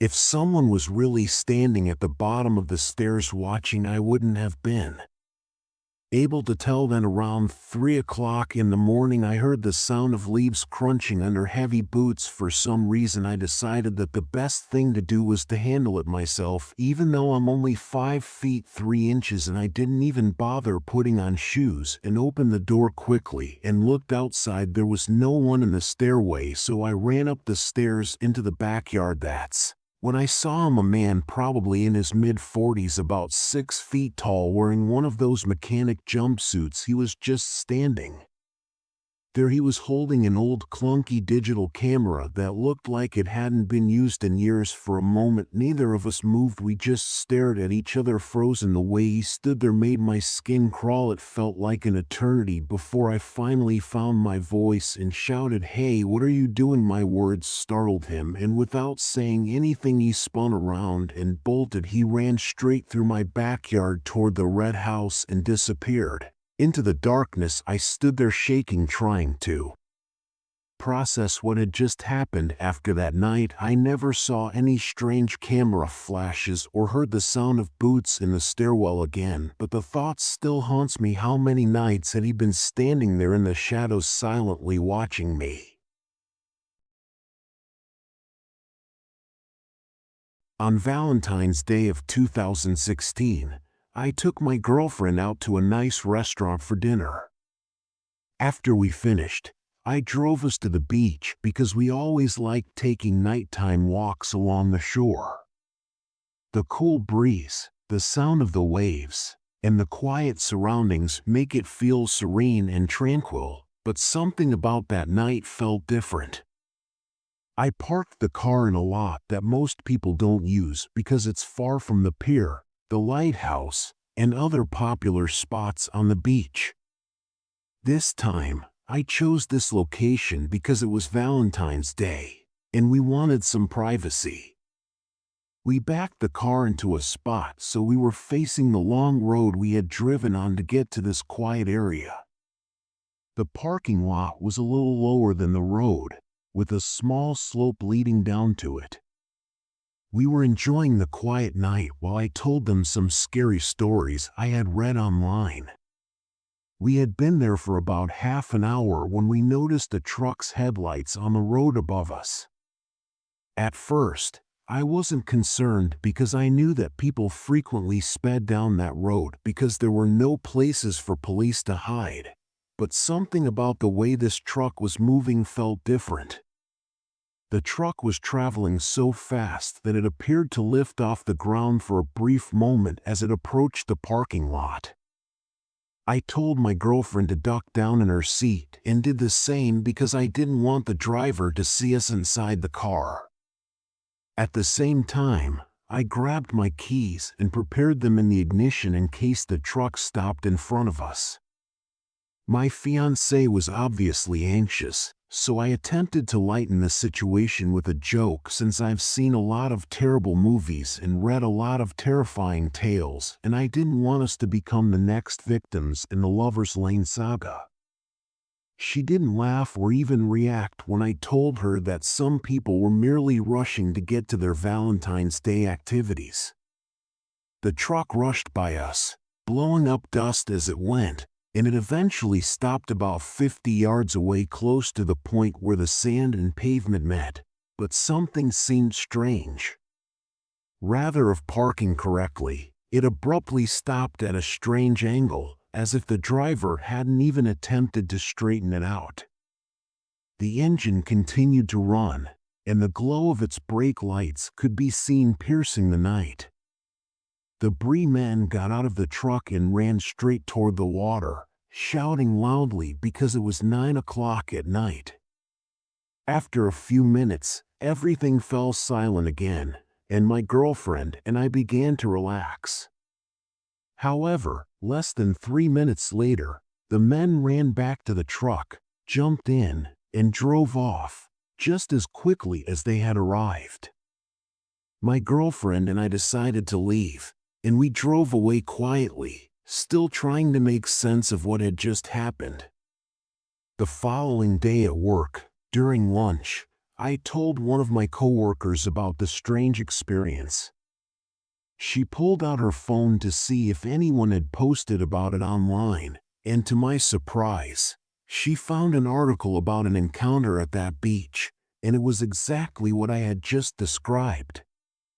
The news article stated that a man was attacked on the HMA pier on Sunday night, and the incident happened around 9:15 p.m.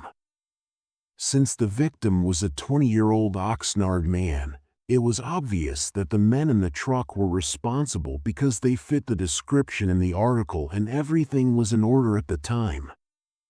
I didn't call the police because I didn't know much about cars, especially the model. So I couldn't even tell them basic information like the truck's color or type, which made me feel like I couldn't be of any assistance. I also hoped that someone else could provide the information they needed because it was so dark in that parking lot that I couldn't see the men's faces or any other crucial information about them.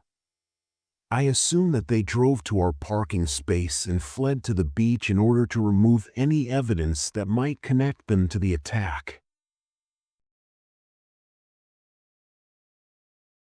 I had a close friend named Eleanor and we met during my year 10 studies and quickly became best buds. She had just moved from Sydney with her older sister because of family problems. They didn't have a permanent place to stay, so they were living in a small room at a short-term housing place. Eleanor didn't talk much about her family, but I could tell things had been tough for her at that time. My living situation wasn't stable either, and I was sleeping on the couch at my ex's place even though Eleanor didn't have much. She let me stay with her, sharing half of her bed. Then, after a while, I made things right with my parents and moved back home, but Eleanor and I stayed very close and spent every day together. When her sister decided to leave the short-term housing and move in with her partner, I asked Eleanor if she wanted to stay with me at my family home. Eleanor said yes and became my roommate. We even kept sharing a bed. This never felt strange to me, as we were already used to being in a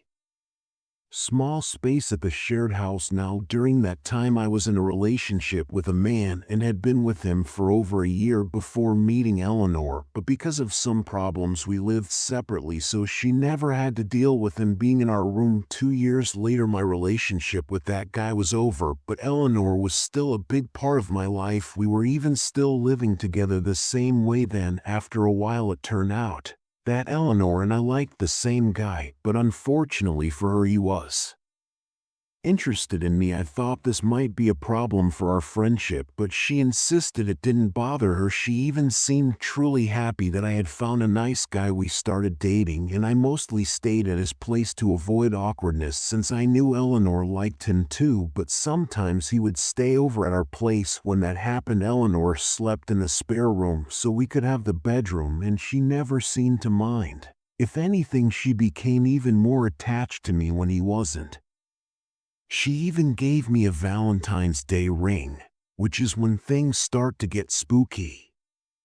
One night, while my partner and I were sleeping, Eleanor had already packed her belongings and gone to the other room. We had been asleep for a few hours, and it was most likely around 1 or 2 in the morning.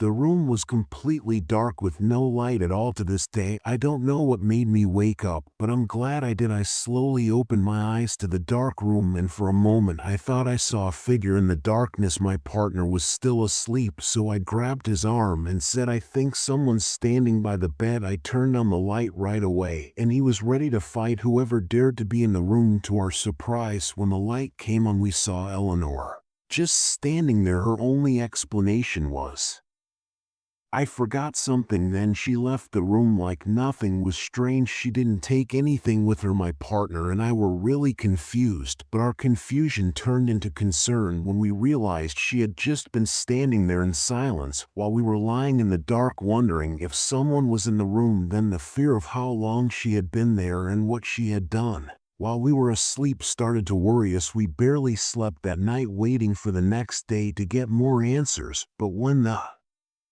day came, Eleanor was distant. She stayed close to other people in the house, probably to avoid talking about it. She also left to stay with her sister as soon as she could, avoiding any one-on-one time with me or my partner. Less than 2 weeks after that incident, she went to stay with her sister and never came back. I had to take all of her things to a family member because I couldn't reach her at all. I still wonder why Ellen acted so strangely. She had never done anything like that before, and I had known her for years. My partner and I are still together 5 years later, and we both get goosebumps whenever we talk about what happened. It was really strange and scary. When I was 20, I moved to Texas to live with my uncle, and we had an agreement I didn't have to pay rent as long as I helped around the house and looked after my younger cousins. I also found a job at a well-known coffee shop downtown near the busy tourist area. A few months into the job, I had become good friends with my coworkers, and on this day, one of my coworkers was working their last shift. That morning, 3 men had been in the shop for hours. They hadn't bought anything and were just sitting there, but that wasn't unusual for this location. During my break, I walked to a nearby store to buy a farewell card and maybe a small gift for my coworker. As I stepped outside, I put in my earphones, but before I could play any music, I heard the door open behind me. I noticed footsteps following me. Someone caught up and started walking right beside me, matching my pace. When I turned to see who it was, I realized it was one of the men who had been sitting in the shop all morning. He asked for my number. and I politely said no, but he didn't give up. Annoyed, I told him to leave me alone. He stopped and stared at me, shocked. I guess I didn't seem like the kind of person who would speak up or be rude. I kept walking, and when I got back to work, he and the other guys were gone. I told my coworkers what happened, and we laughed about it. I thought that was the end of it, but I was wrong. After that day, he showed up during every shift. Sometimes he was already there when I arrived, and other times he walked in while I was working. Sometimes he brought someone with him, but other times he came alone. My schedule changed a lot. Some days I opened, some days I closed, and sometimes I worked in the middle of the day. But no matter when I worked, he was always there. I started feeling uneasy. I kept noticing him staring at me. He never ordered anything, never talked to me, and luckily didn't follow me. He just sat there. I told my coworkers about it, and they started noticing too. One of my team leaders helped by sending me to the back to wash dishes or organize the cooler. My coworkers also tried to stand in a way that blocked his view of me. I started feeling uneasy at work. When I closed, a coworker would walk me to my car before heading home. If I didn't close, they would still walk me to my car and then go back to work. One day, after weeks of him just staring, he finally walked up to the counter while I was working the register. He ordered a water. I asked for his name for the order, so now I knew his first name, just in case he took his water, and sat down. I had told my manager about him before, but since he hadn't really done anything, there wasn't much we could do except write it down in the manager's book. The next day, I worked with my manager, two other coworkers, and I told them I needed to use the bathroom quickly. There were two bathrooms next to each other, hidden from the coffee bar and register, and they weren't for any specific gender. I walked around the bar to the lobby area, passing his table on the way to the bathrooms. I saw him get up. Before I went inside, I sat down, and while I was in there, someone started rattling the doorknob. I yelled that it was occupied, but they kept rattling the door until I was done. When I opened the door, no one was there. On my way back, I saw him adjusting himself back into his chair. I walked around the bar to the lobby area, passing his table. On the way, I saw him get up and go to the restrooms. I sat down, and while I was inside, someone started rattling the doorknob. I yelled that it was occupied, but they kept rattling the door until I was finished. I was terrified, so I told my boss about it, but he was unable to speak to him because I didn't have any proof that it was him. Later that shift, the man got up and took a coffee from the pickup area. My boss assumed he had ordered it, so he let him have it. I told him it wasn't his, and that his name wasn't even on the cup. My boss used this opportunity to warn him that if he did something like that again, he wouldn't be allowed to return. The man apologized and complied with the rules. After that, it was Valentine's Day, and I was supposed to stay late on specific Thursdays to thoroughly clean the store. He was peeking through the window with both hands pressed against it on one of those nights when we were almost done and I had to clean the bathrooms as one of the last chores. His eyes were wide and he was staring at me intensely. I froze for a moment, just staring back, when I noticed a purple foam heart on one of his palms pressed against the window. He didn't move it at all. I freaked out and ran back into the bathroom, screaming for help, but Hannah could hardly hear me because of the loud music we were playing. Hannah was the team leader and knew how afraid I was of him. Hannah yelled, "What are you saying?" as she approached the restroom. As soon as she noticed him, I reminded her that he was there and was observing me. She then began yelling through the window, "You need to leave. If you don't leave, we're calling the police." I stepped out a little to see if he would leave, but he ignored her and kept staring at me. I quickly stepped back into the bathroom and Hannah kept shouting at him to leave and threatened to call the police. About 5 minutes passed and he realized I wasn't going to leave until he did, so he finally left. The next day, my team leader and I told my manager that I wanted to file a police report. He told me to wait until he talked to his boss. When I got home, a friend convinced me to call the police, so I texted my boss and told him I didn't care what he or his boss said. I was scared and I was going to file the report anyway, so I dialed 911 and gave them a quick summary of what happened. They told me they were going to send officers to my house to take the official report. The two officers were really nice and supportive. I told them the whole story, including how my boss didn't think it was serious enough to call the cops. Since I wasn't hurt, the officers told me I should have called right away and defended me. I thanked the officers and they told me that if he shows up again I should call 911. A few months later, when I felt safe again in downtown, I went out for a walk with some friends. We were close to my place of employment when I noticed him, so I quickly ducked into a small store. My friends followed me, and I told them I saw him, so they kept an eye out. After he was out of sight, we left the store. This occurred when I was around 13 years old. My family and I were on vacation in Cancun with my parents, brother, and 5 of my cousins and their parents.